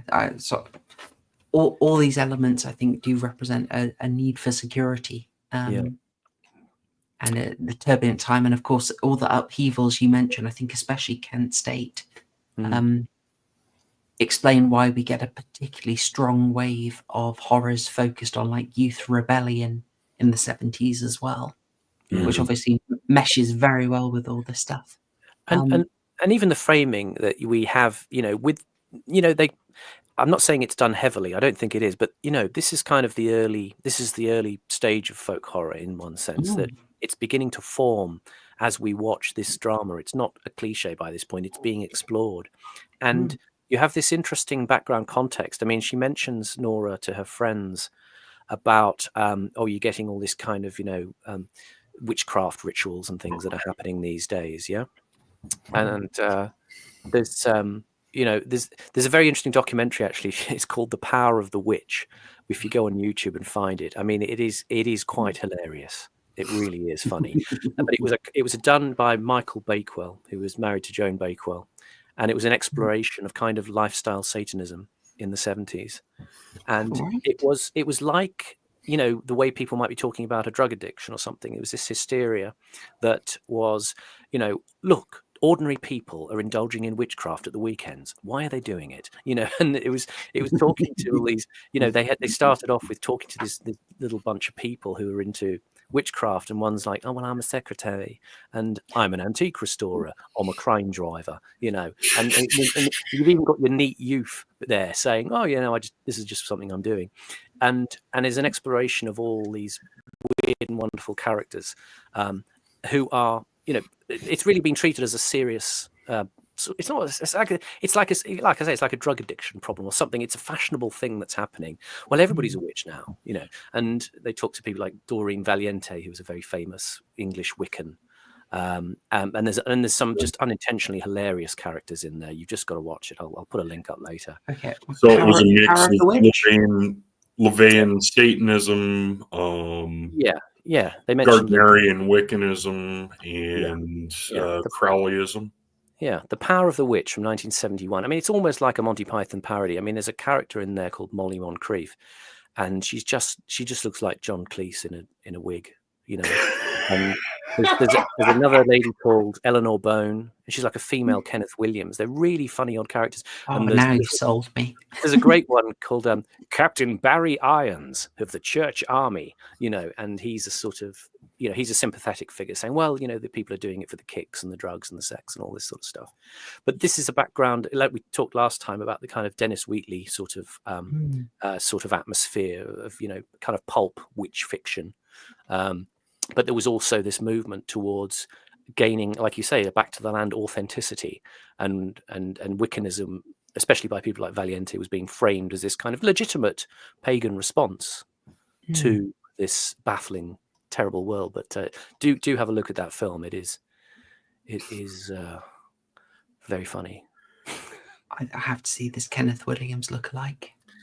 Yeah. I mean, Eleanor Bone, she was called. But she just is it as funny as some of the Satanic Panic stuff from the 80s? It's probably funnier because it's done in such an English way. It is like a combination of Alan Partridge and Monty Python, but it's all done very seriously real. But it's kind of slightly badly produced.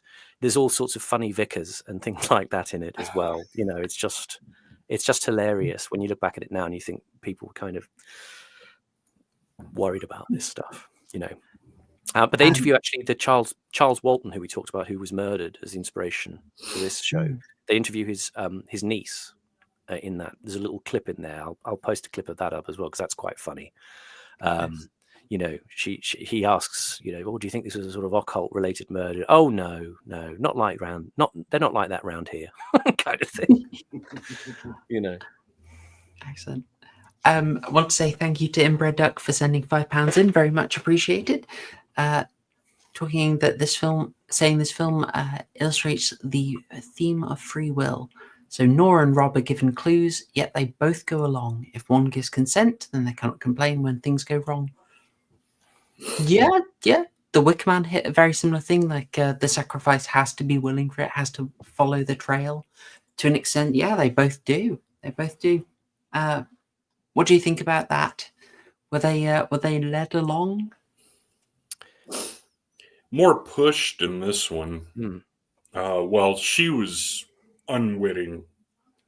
Robin knew damn well what was going on. He got more and more nervous as time went on. He knew what was going on. She had no clue. I mean, if he did know, it presumably was under circumstances whereby he wasn't let in on the final act. He was kind of nudged as much in some ways. I mean, she says at one point, oh, you are genuinely frightened about what's going on. He's obviously been set up, like you say, to do certain things. At the same time, he doesn't kind of know how it's going to play out as it does horribly. And he is, like she says, he's the bull who's been brought to the cow to inseminate her. But by the end, of course, it just becomes him led along as well. I mean, the guy comes in and says, come on, Robin, just sort of leads him out. I thought that was an excellently chilling bit. Possibly the man coming on the chimney with an axe. Yeah. Possibly the film was trying to make sure it didn't do the Rosemary's Baby thing. You'll see it in a lot of writing about that. The film Rosemary's Baby is brought up. I mean, that was only 2 years earlier. It was a big hit. They will have been aware, so they will have had people expecting it to go in that direction.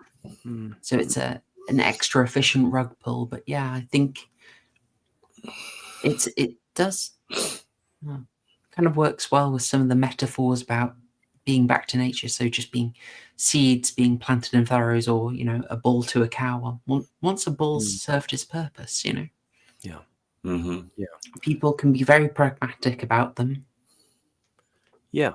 And the way it's constructed dramatically, in a way, there's shots where you have Fisher early on stalking around in his tweed jacket with his cap on, and you think he almost is like a Sherlock Holmes character, because at the end, when he explains what happens, it is the kind of like the denouement of a detective story, and he's kind of quite open. Oh yes, well, Robin's he's passed along now. He was kind of assisted to it, and yes, well, that's the way. The young man gets sacrificed, the young king, and the goddess of fertility comes along. And it's quite funny how he talks about that with her. He says, the goddess of fertility was in some ways like yourself, Miss Palmer, not a married lady, but nevertheless not a virgin either. That was wonderfully phrased. Yeah. And he's actually quite, and she says, well, what if I go to the police? And his eyes just, what are you going to say? Who's going to believe you?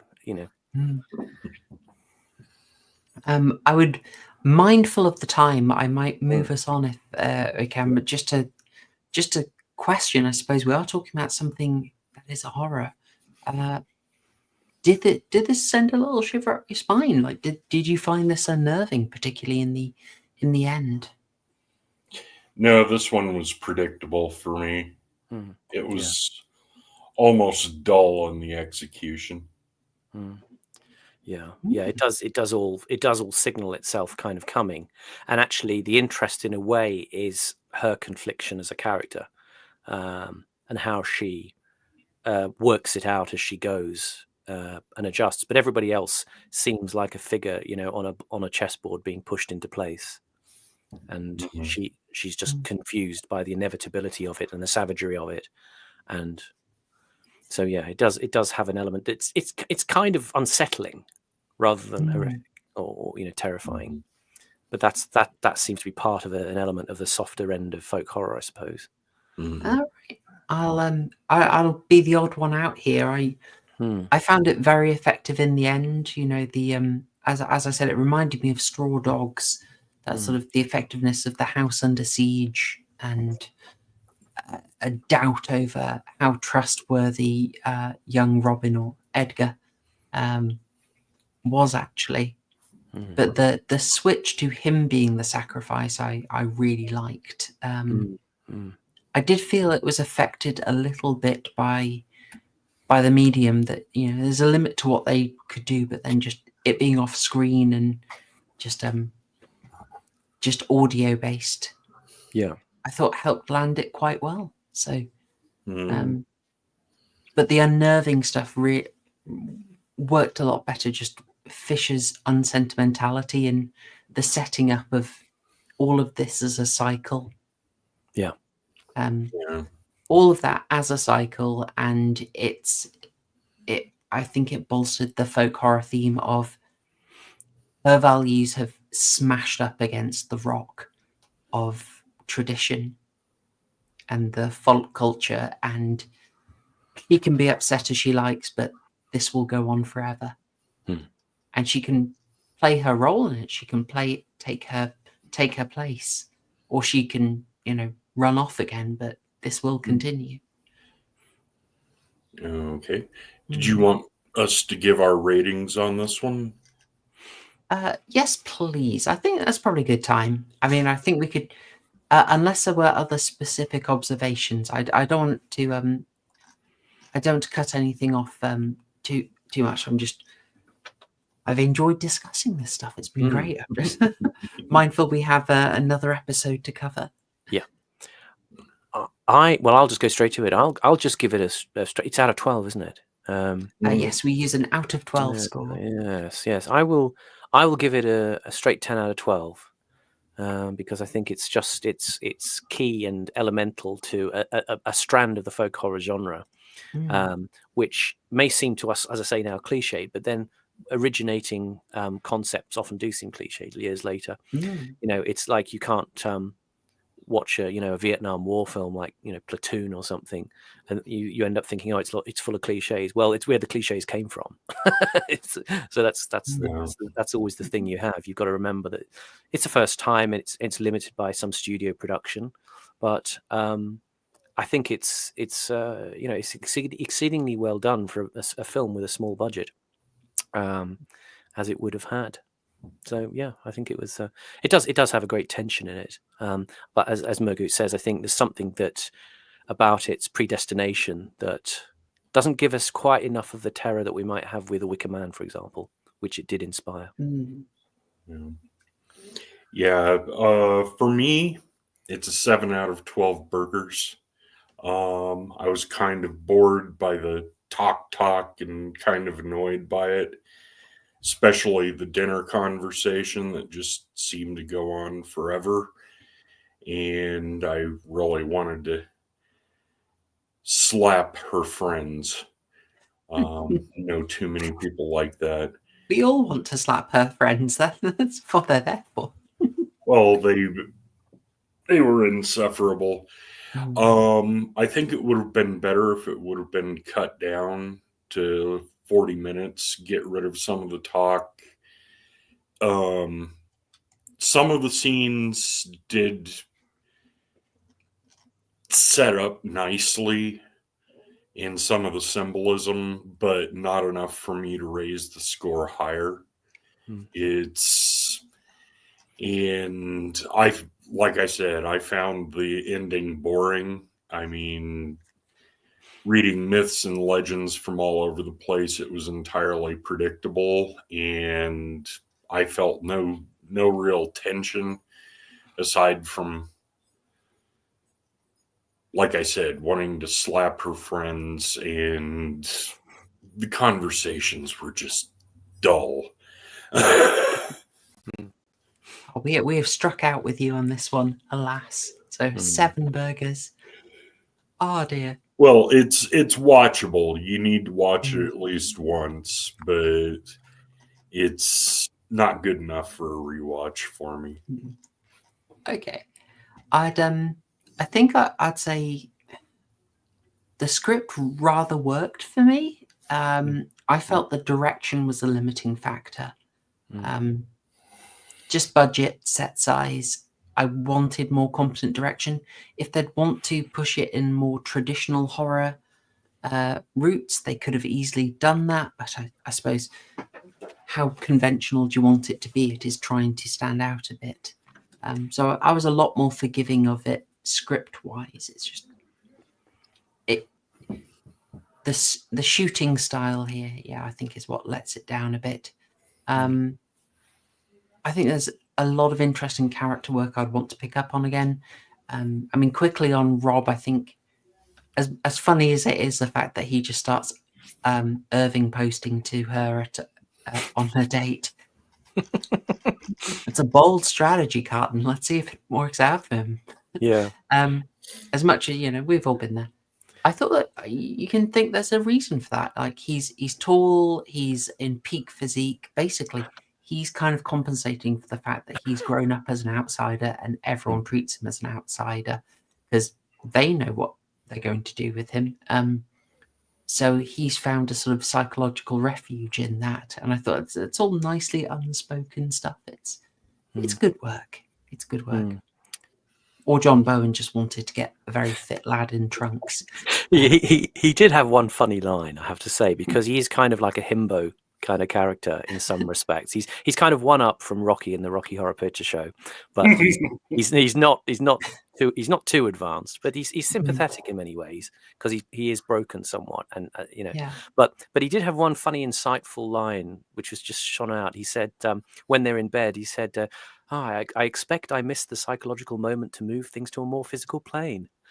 When he's talking about his kind of failure at dinner banter.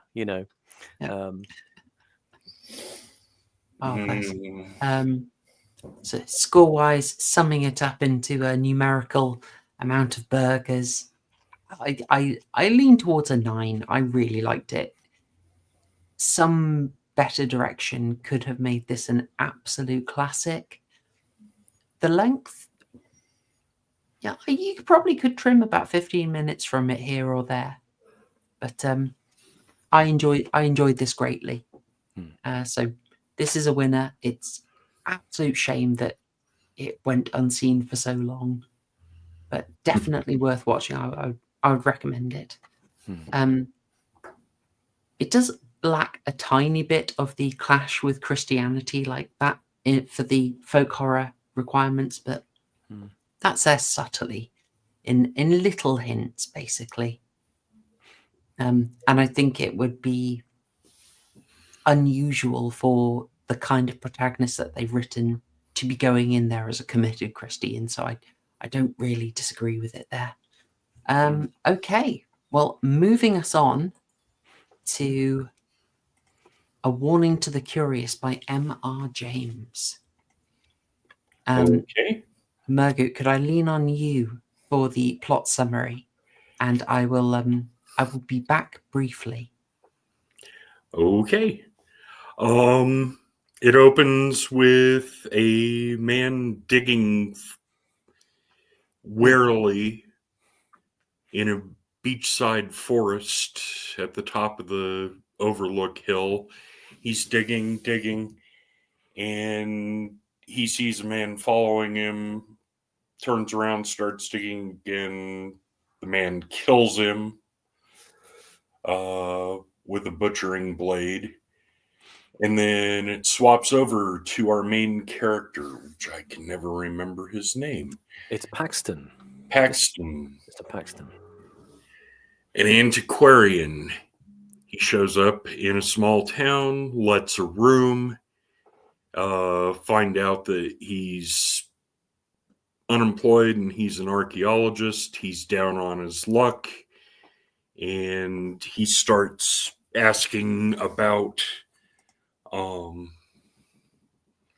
where the best places are, and he talks about the myth of the crown, and he hears about the myth of the family who were the guardians for this. Guardians. Yeah. The let's see. I'm forgetting names, but yeah, the Ager, the Ager family. Ager family. Yeah. He goes, figures out that the Ager house has been taken over by another Londonite. He figures out where the hill is. He takes a trip, finds it, comes back, and then goes back out and digs. And, well, he meets another one of the customers at the inn, and they go out and he finds the crown. He shows the other Dr. lodger. Yeah. Paxton finds the crown, comes back, shows Black the crown, but somebody's following him, somebody with consumption. And you're shown the silhouette all the time of the last Ager, William Ager, I believe, who follows him around. And Mr. Black experiences it too. They go out, rebury the crown, but Ager is still following them around.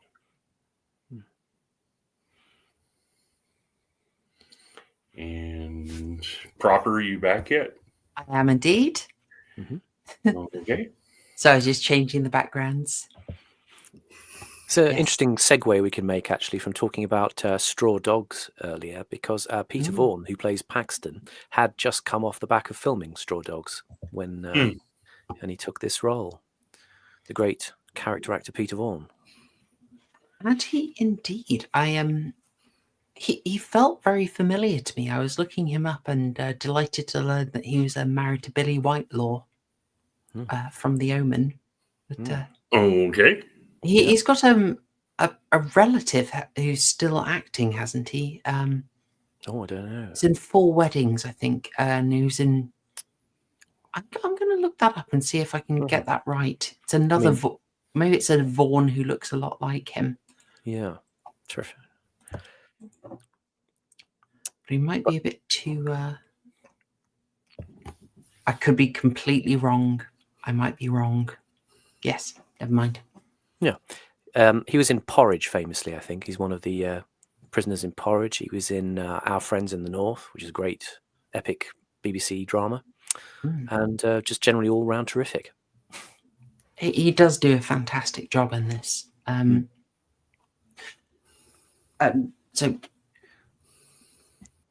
I'm going to assume that the plot summary was done fantastically, as it always is, Murgoot. Just Kind on of the halting production. today because I couldn't remember names. Oh, bless you. Right. Well, that's a requirement of being on this channel. Is like we never remember character names. I mean, to make a point out of that, actually, that confusion again that's part of the folkloric. Like we talked about with the origins in Robin Redbreast. There's bits here where, I mean, I tweeted, I put out the music soundtrack. I'd made a playlist of it, and I'd mentioned that it was, Paxton's character, being chased across the beaches of Suffolk. Well, of course, it's set in Norfolk.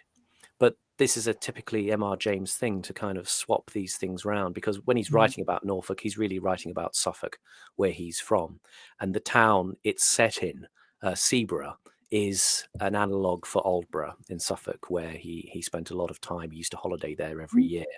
So there's always this displacement slightly up and down. And there's ways in which the TV adaptations of James play with a lot of that conscious adversity actually with the story text, because the stories themselves are told in a quite cheery, almost narrative kind of people discussing things in hotels, and characters are talking. In this particular story they changed it slightly. Paxton in the original story is a kind of a young man, a sort of young kind of what they could just call neurasthenic kind of man, sort of quite twitchy and sort of he's talking to a couple of characters who are the sort of the narrators of the story, so to speak, and he's being interrogated by them. And they reduced it in this version to just the one character, Dr. Black, who is happening to lodge in the same rooming house as Paxton. And the way they play with that in the adaptations, I mean, it's kind of funny that they go against things consciously when they adapt them for TV, because they're saying this is different from this short story, which is done in quite a genial, banterish way. And it's much more sinister on the telly. I mean, one thing I remember when I watched the companion piece, as I consider it, Whistle and I'll Come to You, is in the story, the character is going off to the seaside to play golf. Right. And all the characters are saying, "Oh, you have to play golf, are you?" Yes, looking forward to it. And of course, in the TV version, the little joke is in there that characters are constantly asking him, "Are you up here for the golf?" And he's like, No, not interested in golf at all. So there's these little challenges to the assumptions that you make about transferring a story from text to screen. Which is quite, it gets away from the sort of genial quality of the James story and makes it something much more stark. Which is why it's incredibly effective with these characters who, again, a bit like we said about Blood on Satan's Claw, they're set against these vast landscapes. The doomed individual is kind of, it's terrifying when you set him in against the scale and the absence, especially that opening shot of that landscape, that sort of beach. It's saying Mr. Black's commentary on the beach. Yeah, you can't see. You look out at the landscape, you can't tell where does the beach end and the ocean begin.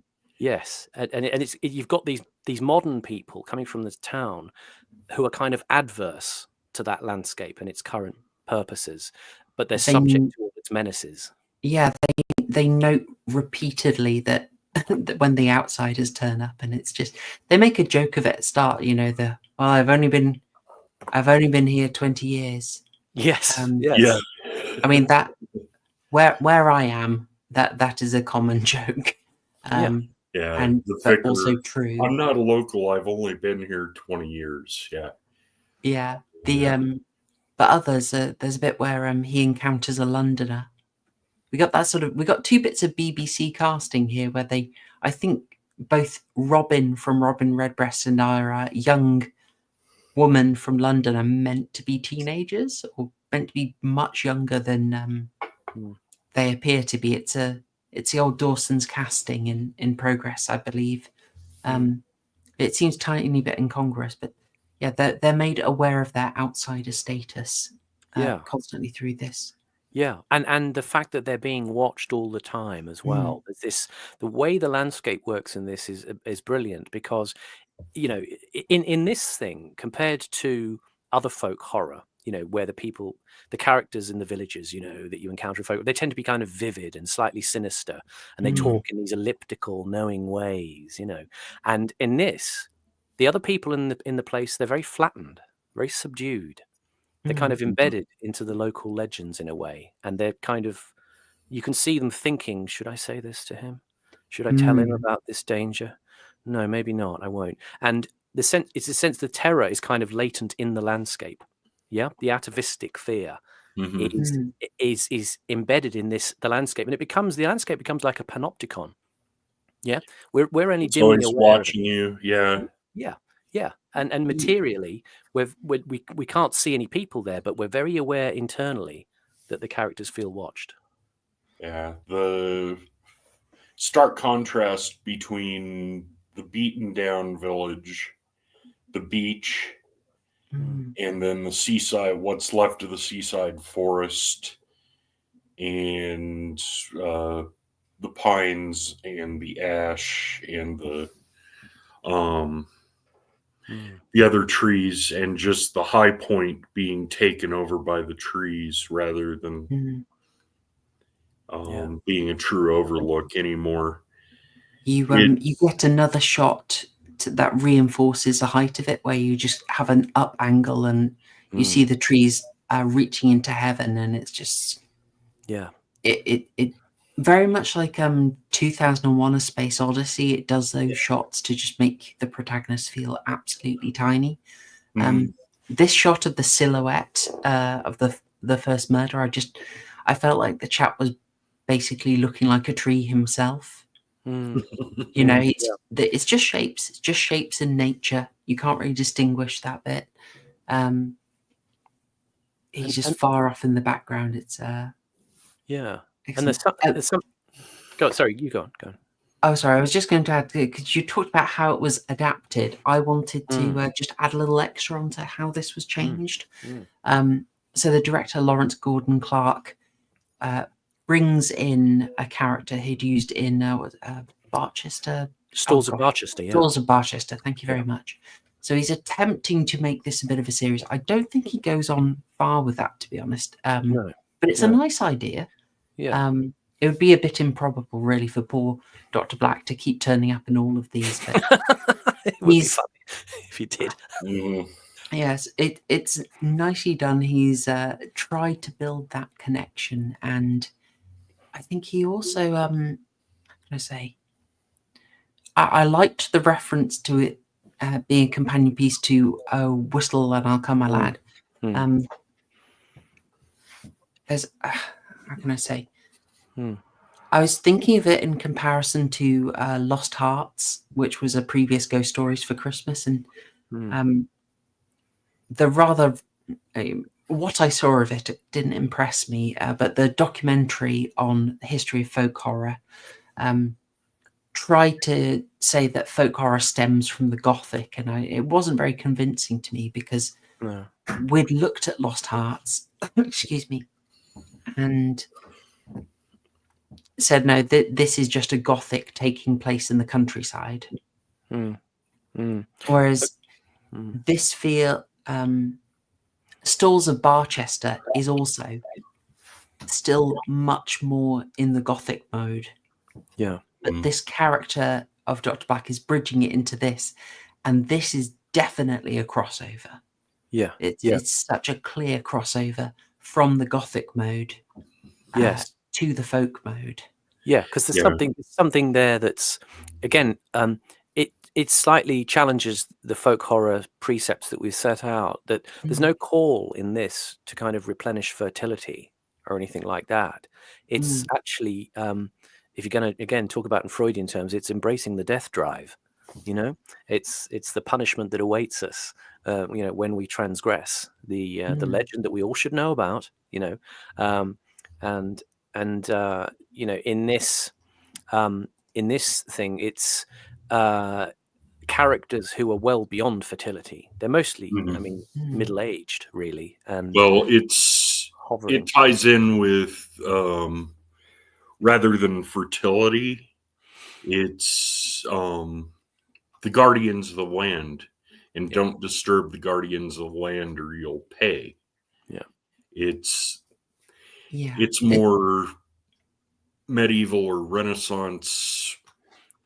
It's not Gothic, but it's more medieval or Renaissance, where you don't mess with the protectors. If you do, you'll come to a bad fate. In a sense, though, we could say it is a ritual. There is a ritual reverence, a sort of sacred aspect. In this case, yes, not the renewal, but the retention. But it is notable that this is one that is more mournful. Yeah. And again, I feel that really drives from the era it's made in.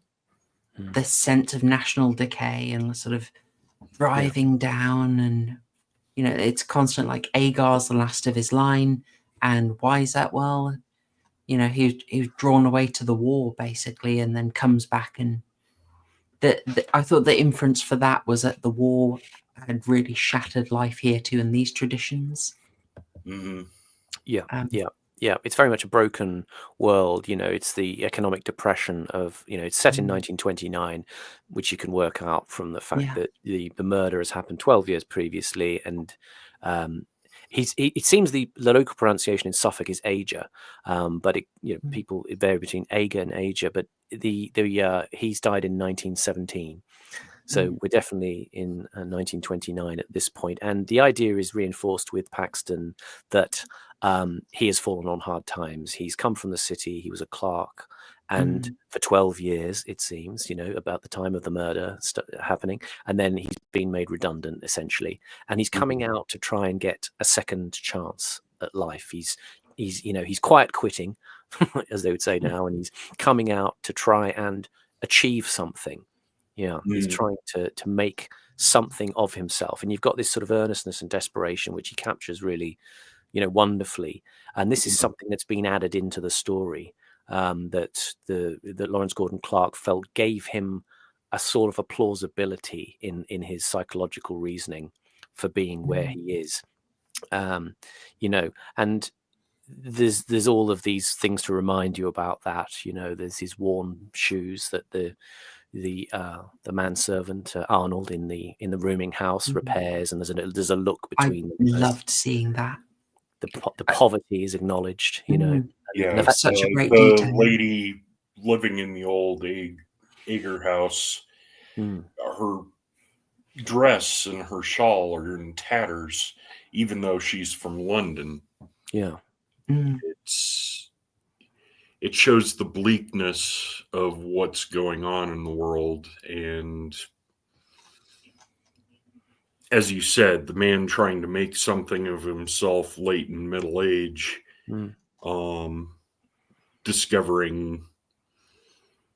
attempting to discover the source of myth. He does, and he pays for it. Yeah. Does it help us in our classifying this as folk horror? And this is a clash with modernity. Like, this is a man who, you know, maybe felt he sold out by going for the not glamorous but reliable job as a clerk, but keeping up the love of the folklore, the archaeology. You know, and in a way he's feeling like, oh, I sold out, so that dream's gone. I'm going to go back to my passion. And in a way, he gets this contrary response to what we'd expect in the folk horror genre, where the inhabitants of the place are basically sinister and essentially hostile at some level, and they're going to engineer his end. But the inhabitants of this place, I mean, we've only got, you know, Arnold, who's called, you know, the Boots, the guy who polishes your boots in the hotel, and we've got Dr. Black. They're both somewhat mournfully sympathetic in some way, but you see the tensions about when Paxton turns up and he's trying to hide that he's fallen on hard times, and even Arnold in the hotel picks up that he's really not doing too well, and Dr. Black questions him, and picks up that again, and Paxton is sort of ashamed. So in a sense, rather than attacking him, the people in this folk horror environment, they make him kind of feel ashamed, that he isn't more of a person, more of a substantial person in this social milieu. Well, I think it's that, and just his search for things from the past to make things better. When he goes into the one shop and he finds the book of the 3 crowns and the listing of names, and he's intrigued. They're all Aegers. And he takes the book with him, and it plays a pivotal role in the story. Well, not pivotal, but ongoing. He reads it, he takes it back with him. He leaves, he comes back, the book is open to the Guardians page, and his straight razor is there. They make a point of showing the straight razor in various places. He comes back the second time, and the book is shredded by the razor, and the razor's laying on it. Somebody's getting more and more upset as time, and it left me wondering if it's a ghost or if it's somebody in town, like the boot shiner. Possibly him wanting to steer the guy away. Yeah. I mean, it's not a vibrant pagan community still going, but it's people who know to be fearful. I was wondering if the book is a family Bible. I don't know. I think that's what it's meant to be in the actual story. The Amar James story is meant to be a family Bible, and it's got the names of the previous owners in there. It does make sense, just the way it charted the family there. Like we picked up one from a charity bookshop because it just looked beautiful. I felt almost blasphemous taking another family's Bible, but it's like, did you kind of tragically, the family were not continuing with it, and it's an absolutely beautiful addition. So, but did you just get made a me shot of the cover or the spine of the book? I do not have that, I'm afraid. Because I know on the cover, I don't know if it's a cross underneath it, but the centerpiece is the heraldry of the lion over the 3 crowns. And that's why that would be the I don't clue. know if it's a Bible That's or why he not. picks it up. Yeah.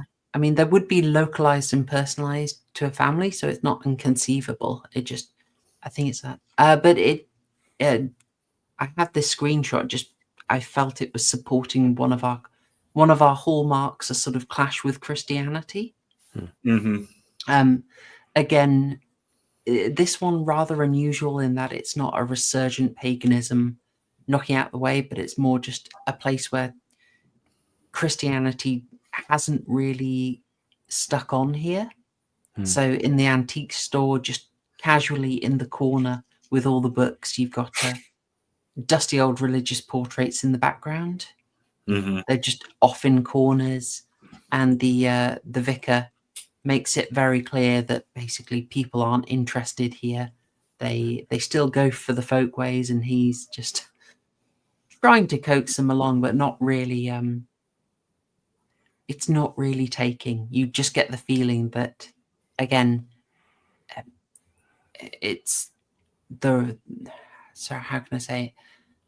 Christianity is crashing up on the rocks of the old ways here, and has been set aside. And because of the general vibe of this, where things are failing and it's all just things barely hanging on, then it's presented as sort of I did like to take root. I did like the clues guiding him on the mantle of the church door has the 3 crowns carved in it. And that symbol's the guiding force through the story. Every time he sees it, it's another clue to what he's looking for. Yeah. It's the mantle, and then, oh yes, the Ager grave is at the back of the cemetery.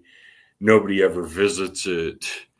And then he goes and looks at it and thinks he hears voices. Or is unsettled by it, I should say. But that's just the symbolism reappearing and confirming his goal, and then once he reaches it, realizing he did a bad thing. I'd like to think at some point along his searching, which was, all logical, I'd like to think at some point sort of a supernatural sense kicks in. Because, okay, he's worked out an area of wooded beach where the crown is, but that's a huge area. He's one dude, one spade. Nasty internet video, that, by the way, one dude, one spade. I'd like to think at some point a supernatural sense takes over and he feels drawn to the particular spot. Yeah, there is something like, I think you work out that the Ager figure is a sort of psychopomp in this context. He appears to some people, and to some people he seems to be invisible at various times. There's an ambiguity about him as a fully alive character. When you look at things, there are little subtle discrepancies. The gravestone, for instance, says he dies in 1917 and he's 35 years old. And when you look at the Bible in the shop, the date of death is actually 3 years on from that. So if you work it out, his date of birth is 1882 on the gravestone, but in the shop it's 1885. So there's a little bit of a discrepancy there. And the 1882, the significance of that, by the way, is that's the year that M.R. James left Eton and went to Cambridge, and he really sort of came into his own as a storyteller. So there's a little bit of a bit of James lore in that moment.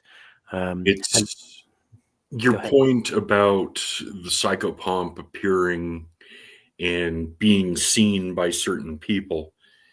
The beach, where Paxton comes and accidentally stands in the way of Mr. Dr. Black's his painting of the landscape, and he steps back and, well, if you see in the distance, there's a figure, I put the figure in for a sense of scale, but I think I saw him. And then they both look up. There's been a man standing there, but they both look up and he's gone. Making you think, is this a ghost or is this just somebody continuing on with William Ager's work? Same hat, same cloak, which it ratcheted up the tension some.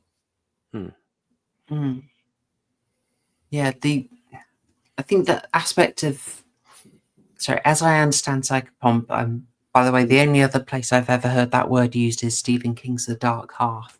Richard Bachman's The Dark Half. Apologies. That's more of a herald. It's a psychic phenomenon. It's supernatural, but it's more of an omen. Would that be correct? Guiding you to the great beyond. Yeah. Ushering. Yeah. As it were. It's someone who said it. I want to credit you. Where is it? John Gorris. There we go. Being reminded of it follows. Yes, absolutely. The element of Ager changing shape, or maybe it wasn't even Ager. Maybe it's something far, far older who just chooses to resemble Ager to help the audience. Yes, he's always been the caretaker. A cheeky Shining reference. Well, in this about this particular story at this time of year. Wow, you can also tie in the other Shining reference to the soundtrack of the piece. Let's go for it. I mean, I'm sure many of you picked up on this. If certainly for me, I was like, that's it, right? I think there was a particular note discordant with a sudden payoff. I was like, okay, it's Penderecki or it's Ligeti, but whichever one it is, that is The Shining. That is used repeatedly in The Shining. Yes, it's Ligeti. You wonder, given how interested Stanley Kubrick was in the uncanny. Remember, he, along with Diane Gordon or Diane Johnson, I apologize, when writing The Shining, went back through this, read Das Unheimliche to be informed by it. I don't know. This is, it's eight years on, he wouldn't start making The Shining or creating it until 1977. So I think the directors watched each other, and I think there's elements of this as well. I mean, that like with Blood on Satan's Claw, there seems to be this convention of the low camera pointing upwards. The camera, as it were, is looking from the earth, from the dead, up at the living. And we're following Paxton like Ager is. We're often behind him. I mean, we see explicitly in that shot there, he's always behind. And in a sense, we're always behind Paxton as well. We there's a transference between the character on screen and us. We become the sinister force following him. And there's a great shot actually where you see Paxton at the beginning, just along the quayside, just approaching the rooming house with him looking up at the house. And it seems a brilliant echo of the shot from The Exorcist. With our priest standing with the street light falling on him, looking up at this house and wondering what awaits him inside. And so you have, I think, definitely things which echo around into other horror productions, the visual cues of it. Yeah, there was also an element I thought was quite unique, though. I mean, nothing else came to mind, and from that was contemporary. But one of these standout shots, in the room late at night, the candle goes out, and so Paxton goes for a torch. I thought the way this was shot was absolutely incredible. Obviously, it breaks the mold for what we're talking about, where most of the horror's out in the open, massive landscape, sort of imposing and isolating you. But this shot was tight and claustrophobic, relatively underplayed to how it would be done today, but very effective. I couldn't help but catch where we got a little bit of scripture there. So cast thy burden upon the Lord. Very well chosen. Yeah, this was a fantastic scene. I thought very effective for an actual scare here. Yeah, and the reveal of Ager in the room, and he's kind of deathly white, and then it just cuts to black, and we hear Paxton screaming. And of course, we'd assume that would be the end of the film at this point. He's had it. He's been cornered. He's going to be, he's going to be killed. But no, that is, and it's akin to Parkin, Professor Parkin in Whistle and I'll Come to You. The ultimate horror of the nightmare. It doesn't end in his death, but it is horrific. It is terrifying. It is a moment that gives us a sort of, the end of the film then becomes almost like a sort of coda. It's the inevitability that he knows he has to try and return the crown, and we also kind of know simultaneously that that's not going to be good enough. It's too late, too little, too late. Tubercular coughing, presaging an attack or being followed, and spooking Paxton and Black. I did like the fact that Black is affected too. After Paxton's demise, Black gets on the train, and the conductor, I thought there was somebody else. Yeah, that happens twice. Yeah, Yeah, the conductor thinks he sees somebody coming off the train from his carriage, but no. And the interesting thing about the way that, you know, I talked about Aja as this spirit guide or this usher or this psychopomp, is the way that we have the sort of visual trick where, you know, we see that at the hotel, Arnold is outside shining the shoes, and he thinks he sees Dr. Black awaiting Paxton to come out. Dr. Black turns and walks away, and then, you know, Paxton comes out to follow him, and he goes off into the distance, and then Dr. Black reappears out of the hotel, impossibly, and Arnold is startled. He doesn't understand. He thinks he's already seen Dr. Black leading Paxton away, which is quite a sort of terrifying moment, that he is being drawn in, and people have said, oh, why does he chase back to the original location? It's because the spirit guide is drawing him on at that point in the form of Dr. Black. So the shape-shifting nature of it, and this is again another a theme of the uncanny, is the doppelganger, the double.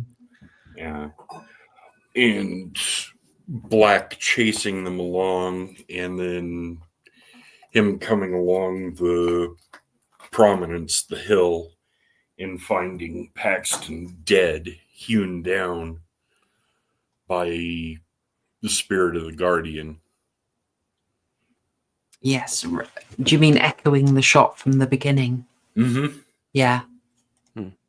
Very nicely done. That carrying that sense of inevitability. It's a bit of it's a classic trick in horror. I would not be surprised if this the train ending in particular was an addition by Lawrence Gordon Clark. Yeah, I think a lot of it was heavily restructured from what I've when I read the original story. And this, it's an interesting and sort of kind of, there's the desperation of the ending that you see in the character like Black is the kind of futility of it, the horrible futility of it, because you've got Paxton, this character who's trying to remake himself. He's a desperate man, and he wants to achieve this thing to give him something special, and he knows he can't ultimately have it once he's achieved it. But he has this desperate line, this pleading line. He says, "What have I got to lose?" Yeah. And I wondered about that in the sort of naming conventions of the script and of the story, but it didn't match up to the actual. It's a little bit of lore that I've made up in my head, but this idea of what have I got to lose? Wager. He's making some kind of bet against his own fate. But actually, the Ager in the story is apparently a reference to Eton, where James, there was a playing field, I think, called Ager's Nook or something like that. But I would love that to have landed, because that's fantastic. Yeah. Because there is something, as I say, that gives it that poignancy that you sort of feel he kind of, I mean, essentially, to give it a kind of, Freudian reading again. I mean, I remember when I did this with Satan's Claw, the man being sucked into the furry claw, but this one, it seems to be, Freud would probably read this as, a castration anxiety kind of dream. It's the guy who's attempting to retrieve something from the buried element, the unconscious, some sort of metonym. The crown. Yeah, it's exactly. The manhood, right? Yeah. The metonym for greatness is the crown, and it's sullied by this dirt. It only has power, though, under the ground, only in the realm of the dead. It can't be wielded. It's not something that can be put on and used in a way. It's so, in a Freudian sense, it doesn't have a sexual fulfillment. It's this thing it's this circle which the head must penetrate. I mean, I'm being very graphic here, but to actually manifest in its power. Yeah. And of course, the thing about this crown is it can never be worn. He knows it can't be worn. He doesn't even try to put it on. Even when Black tries to touch it, no, don't touch it, because he knows that this thing kills, and this thing has to remain hidden. And that again is an explicit part of Freud's version of the unheimlich, is that he says everything is unheimlich that ought to have remained secret and hidden, but has come to light. So we Well, know it has to stay there. that would kind of, if we take that secret and ought to remain secret and hidden has come to light, that might fit the particularly somber, ominous mood of this. I think rather, well, the only thing that hits that level of just grimness really is Witchfinder General, but in a very different way. Like, is this just channeling sort of end of the empire anxiety? Like the idea of, if you look up and see that, you know, you've already had one of the crowns pillaged, another is lost to sea, this is one left. If you uncover it, and if you reveal that actually it's very plain, you make clear how far Albion has fallen. Yeah. You can't look at it and it's you can't acknowledge it. If you do, it brings your doom. You get hacked down, and even this doom follows you back to the city. You know, you can't escape it. And it strikes me as very reminiscent of. This might sound like a reach to you, chat. I don't know, but very reminiscent of how Britain still wants to play it being a big power. And we don't want to admit how fallen we are. Like, we're a bankrupt nation that can't do anything unless we get permission to do This it. is very acute. This is very acute in the early 70s. I mean, do you remember the scene at the beginning where he gets the news? There's the newspaper in the suitcase, and you can read the headlines on the newspaper. And the newspaper headlines are that unemployment has hit a 1 million for the third. For the, you know, well, is it 1 million? Yeah, I think it's something like that. It's 1 million now. Sorry, unemployment is 3 million on your newspaper, it says. But in the 1970s, in 1972, unemployment was 1 million. Yeah. So it became 3 million by the end of the decade. Yeah. But that would have weighed on people's minds at that time. They would have seen that newspaper and thought, well, unemployment's 1 million in 1972, but oh gosh, in this past, in the Great Depression, it's 3 million. How impossible. And yet within a very short time it happens. Yeah. And the other headlines on the paper are luxury liner in trouble, you know, and it brings back images of the Titanic, you know, and all those, you know, that corny line about, oh, the Titanic's just a metaphor for man's hubris kind of thing, you know. There's a mystery burning car that's alluded to. There's another story that says the sentimental journey of film comedian Harold Lloyd in search of his ancestral home, you know. So there's this sense of dislocation and searching that is sort of again haunting this moment, and there's all these remnants around of this decay, like when he goes into the shop at the beginning, you know, that you've got all the different memento mori, you know, the dead butterflies on the wall. There's snarling stuffed animals, all of them up in a snarling pose. Yeah, the skeleton that's been retrieved from under an old bridge, you know, and there's an illusion that that's in the story itself, that, you know, the idea of the Virgin being killed and the body being put under the foundations of a bridge, you know, London Bridge is falling down, as he explains, and so Paxton is going to become another kind of sacrifice, you know, to this unseen edifice that protects the kingdom. You actually notice, interesting, that skeleton is not actually a human skeleton; it's actually an ape skeleton. Skull. So maybe it's a little Darwinian joke in there that you're getting as well. But there's definitely something about that sort of trauma of that time impressing itself, the sort of the down at heelness of everything. You know, the rooming house in this is different from the one in Whistle and I'll Come to You, which has got maids and it's all upmarket, you know, and nice food. In this particular rooming house, it's a bit of a dump, you know, and he gets there by trudging there on his feet, whereas in Whistle the guy gets driven in a nice car. You know, so there's a different, you know, I guess, class situation that we're alerted to as well. I mean, this was 1972, so they were 2 years off bringing in Wilson, the one Kubrick protested against. Which one? Wilson was. Yes, Wilson. Wilson in 74, yeah. So they're 2 years off that strife in there. I can understand it that all this stuff is floating around. Yeah. Could And the being Abe expressed in Skeleton be a jab at the Java Man, the great hoax of the 1910s? Could be. You never know. Is it just the prop department seeing what they Well, can yeah. get to them? Exactly. There's always that little, as I say, there's that little slippage, that little blurring of the facts. But I think the newspaper will be deliberate. I didn't do it this time. Usually, what I will usually pause on every newspaper and just see if the prop department made the effort. Yeah. I think it was put together because I tried searching for those stories and I couldn't actually come up with any of them. So it felt like they were sort of confected to give a sense of national unease. Yeah, and very, very well done, very well conveyed as it was throughout the episode. I did pause somewhat frivolously on this screenshot just because I love that train. For all we're complaining about the downfall, I'm like, oh my goodness, if you could see across country. Yeah. Yeah. Peter Hitchens approves this shot. He's loving these shots of these stark railway stations on these minor branch lines. Agar wouldn't have hacked him up except he'd had a little toke beforehand. Yeah.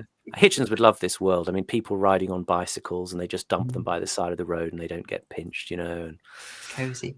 Oh, yes. Unironically, it's just this is not analytical. It's just a slice of life. You look at it and you're like, oh my goodness, that's a better standard. That's a better standard of train. I've ridden on a few like these and they are just wonderful. I think when we covered an episode of Tales of the Unexpected called Galloping Foxley, it's set a lot of the scenes are or some prominent scenes are in trains, and we were just sort of we had to pause to examine how wonderful these were and just think, oh my goodness, that's lovely. Oh dear. Only you knew how bad things really were, etc. But yes, just one of those things that stood out to me when you're watching something from the past. Like, yeah. Talk about lost glory, eh, guys? Oh yeah, 100%. Yes. Well, folks, did anyone have any further takes on the excellent A Warning to the Curious? I mean, even the title is Freudian. Come on. Yeah.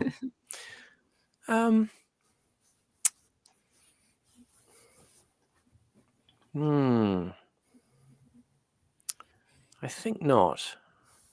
I think not. I think it's like I say, it should be watched alongside Whistle and I'll Come to You for its contrast and its similarities, because Lawrence Gordon Clark didn't actually see Whistle and I'll Come to You, and yet he reproduces some of the sort of elements of it in the way he's shot this unwittingly. This terror as of being chased in a dream that you have of a flailing figure that, as you see it come at you from a distance, it almost doesn't seem to get any closer, and yet weirdly the terror of it approaching is greater, as it charges across this landscape, this sort of flailing figure.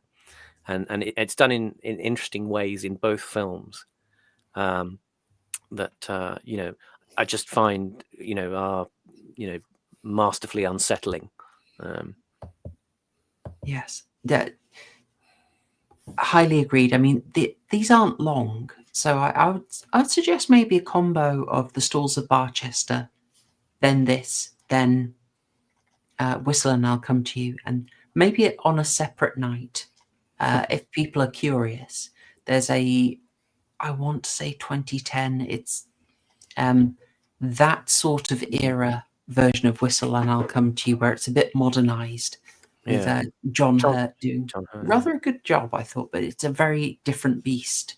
So worth watching for the comparison. But Yes. Well, shall we move into closing thoughts and scores for A Warning to the Curious? And Let's Murgoot, go. would you like to start us off? Thank you. Thank you. Yeah, it's well crafted. It's well plotted. I did like the aspect of, is that Ager or is it the shoe shine guy or who's following him around? And then you discover that Ager died of consumption and the tubercular cough, and you realize it is a spirit, as Simon said, a psychopomp who brings not so much a guide as somebody who brings you to the afterlife for violating the Guardian. Like I said, it's well plotted. It does have its symbology is wonderful, especially the landscapes and the setup of the symbology that leads him along the path to finding the grave at the top of the prominence.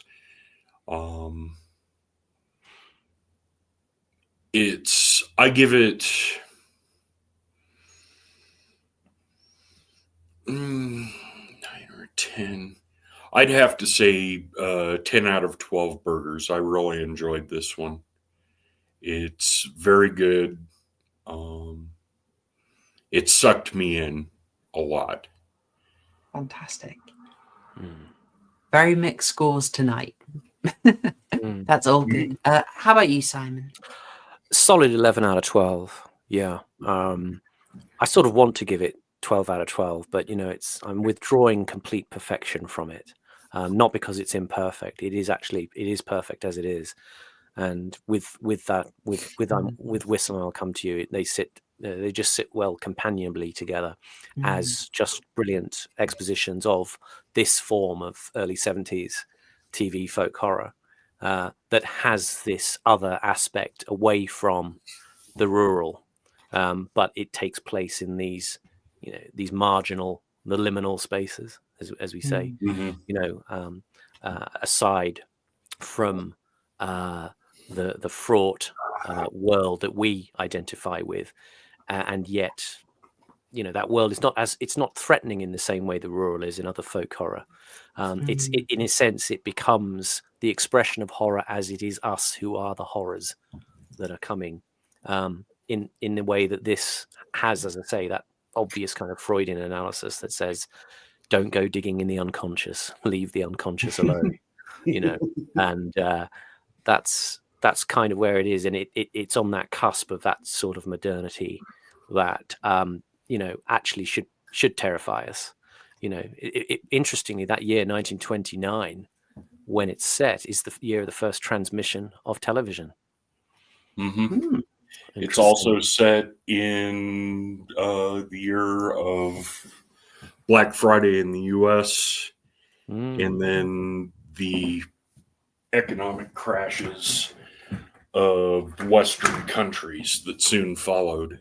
Yeah, and very appropriate. You can hear it in when Arnold, the boot guy, comes out. He whistles the tune "Tea for Two," which was a song from No No Nanette from 1924.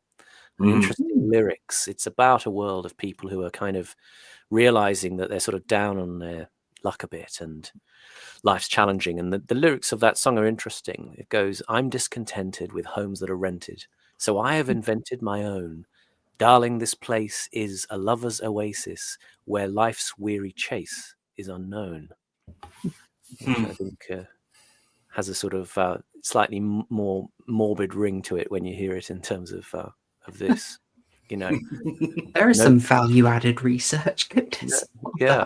He says, "Nobody near us to see us or hear us. No friends or relations on weekend vacations." Nice. Very nice.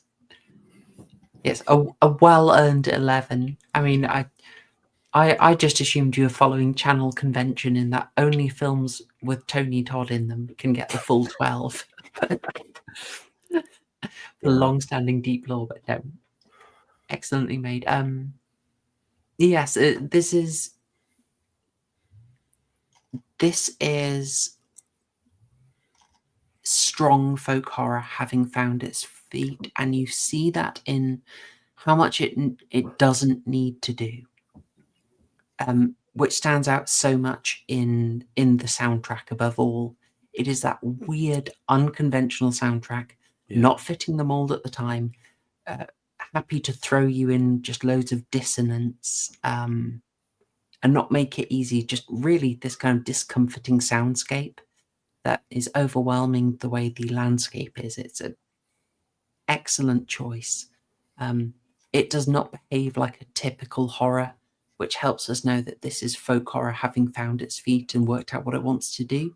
It gives you a little scene like the claustrophobic one in the bedroom, but it is not the focus of it, and it doesn't detract from what this is trying to do. The Freudian angle is also a big draw for me, especially in the way that it's about don't go looking for something that can bring around the doom, and then the film just sort of slyly points out a few things that might worry you, like, hey, maybe look at how our seaside towns are doing. Maybe we should, don't look at them. It might be a bit depressing if you want to keep the status. Don't look at the church, and see how those are doing. Look at the antique shops and just see how many of your great things are now just thrown away, covered in dust. It is drawing your attention to these signs that things aren't doing well. You could throw in the busted up farm as well, which has gained a certain additional relevance these days. So, gosh, I mean, deliberate, I'm not sure, but it happens to be a just fantastically Freudian bit of folk horror. The scores coming in for this much higher than for Robin Redbreast. We've got an 8, we've got an 11 out of 12, another 11 out of 12, a 12 out of 12, a 9 out of 12. These are high scores. I'm not going to disagree. I loved this. I thought it was excellently acted, still cozy whilst being unsettling. Strong 11 for me. Strong 11. Really enjoyed it. Probably maybe a 10 on its own, 11 if you double it up with another one of the ghost stories for Christmas, and or maybe actually follow Simon's example and pair it with Whistle and I'll Come to You, and you got a nice combo there. I'll remind people, if you have enjoyed A Warning to the Curious, happily, all the ghost stories for Christmas, they're all up on YouTube, very easily found. Mixed quality. If you like something a bit more schlocky, try the Ash Tree. But check them out. They're nice. You maybe won't get the highest quality version, but it's not hard to find them. If you want to go on a little binge after watching this one. And I'm glad that so many people did enjoy it. Yeah. There is something I want to add just to this this whole notion of folk horror of urban people coming to the countryside.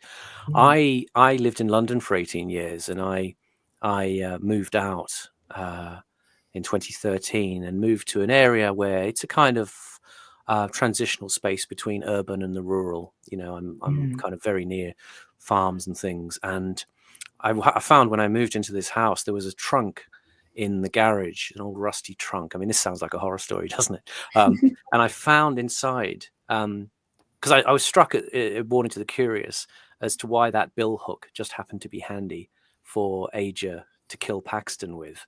It just happened to be sitting there in a log.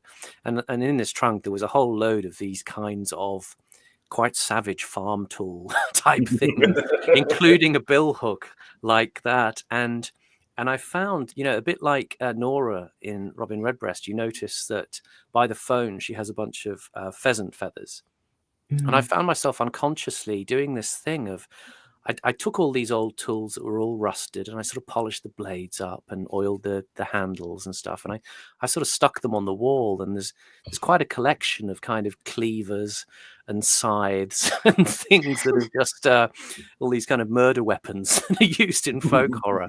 And I've got like pheasant feathers around the place that I've picked up. It's like you come to the countryside, and in some sort of attempt to make yourself homely, you add all these elements, which they're not traditional to me. I'm not a country person. I've always been essentially urban, but I've tried to kind of, put all of these elements kind of back into my house and revive them. And they're kind of like little sort of, I don't know, totems or, things that I've put around to kind of, weirdly honor the place I'm in.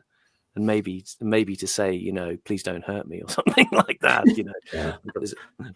So doing what a lot of people who move to the exurbs do. You try and you bring out the ruralness in your home. Yes. Make you feel more at home with the culture that you're adjacent to. Yes. So it's a bit like that Nora character in a way.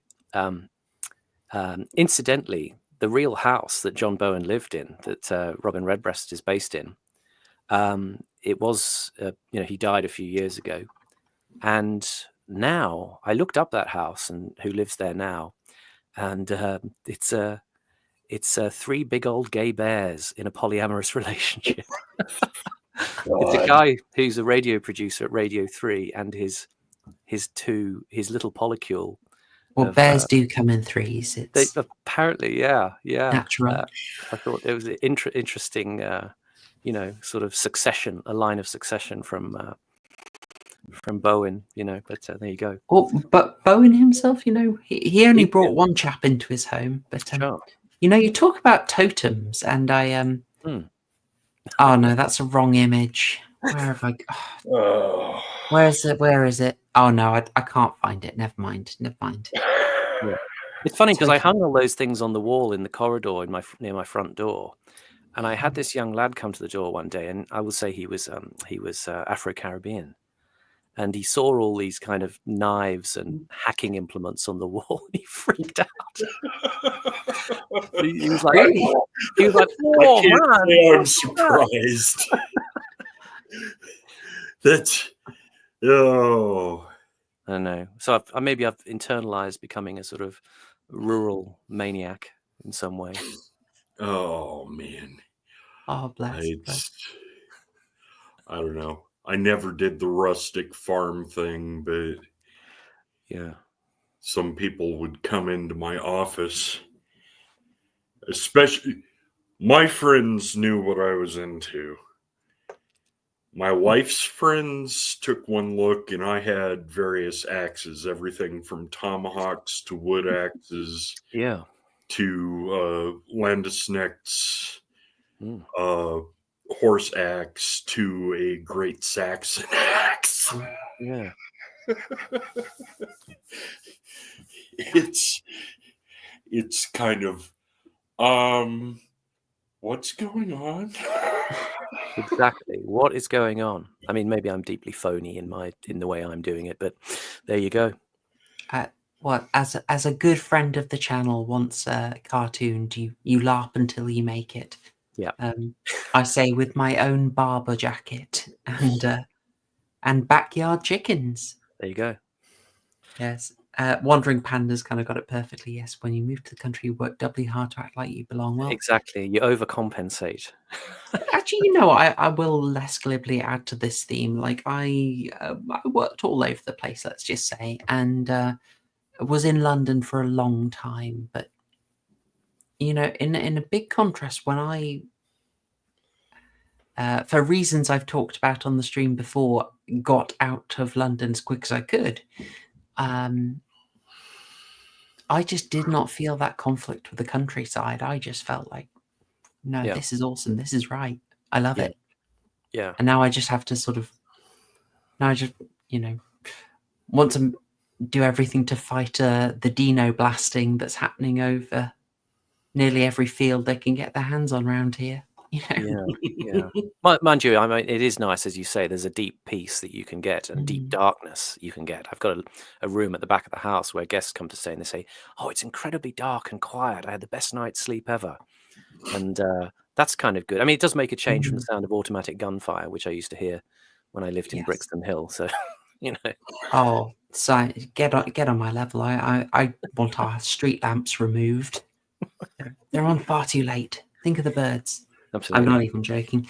Anyway, well, it's been a long stream. We're risking a 3-hour one, so I will bring us to a close here. But it's fascinating discussion, close to my heart, and I think in some ways we see natural countryside breaking through the liberal edifice that has been clumsily erected upon our psyches. Maybe that's too much of a reach. But this has brought us to the close of the folk horror arc. If you would like to know more, the BFI has a little article about some folk horror that you might want to check. So where are we? Where to begin with folk horror? It's got quite a few recommendations for you. Beyond that, there is, as I've mentioned, a documentary called Dark Woods and Old Night. I'm not sure. Something like that. I can't really recommend it for insight from what I've seen, but it will reference a heck of a lot of folk horror you could watch. There were some later 70s and early 80s ones that reference I hadn't heard of, which might be worth checking out. Having, I think, done a pretty darn good job of working out where the boundaries of folk horror are, we will return to this topic in April. In April, we're going to look at the modern folk horror, some of it in America, some of it in Britain. Maybe we'll draw from wider afield, but we'll try and see how folk horror has been approached by more modern times, and see if it holds up as well.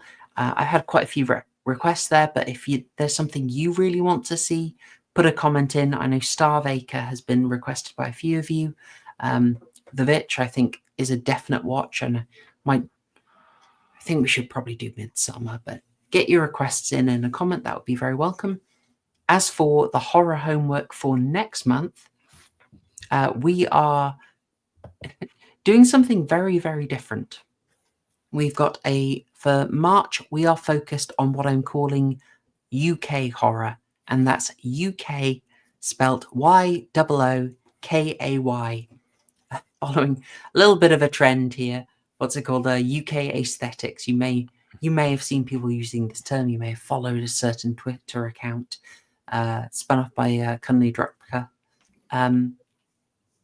Basically, what I'm doing with that is trying to look at how modern horror in Britain has tried to talk about contemporary fears. Okay, so there's some hot button issues that we're all aware of. I want to see, has horror found a way of expressing them? So we're going to look at that. The first one we're going to go for is Harry Brown, and that's Harry Brown from 2009, which is looking at sort of council housing estates as a source of fear. So get your watch in for that. I'll try and post the rest of them as soon as I can, so you've got the full list. We'll be joined for that by Harry from Lotus Eaters. He has made himself available for the whole month, so he's going to come in for all 4 sessions. So that should be a good one. Harry's a good friend of the channel, and always good to have him on. So just to reiterate, your horror homework for next week for the start of the UK horror arc is Harry Brown from 2009 with Michael Caine. So I will leave that there. Simon, Murgoot, thank you so much for coming on. Thank you very much for having us. Really, really good discussion. Really good discussion. Fantastic. And the research is very much appreciated as well. We'll have some gems. And chat, thank you very much. My first attempt at doing a goal, we did not hit the super chats. I'll have to restrain myself on the book buying front and maybe come up with something more appealing to try and reel you in. But thank you very much. You've been fun, you've been generous, and I hope you have a lovely Friday ahead of you. I will leave it here. signing off. Thanks, y'all. Tschüss.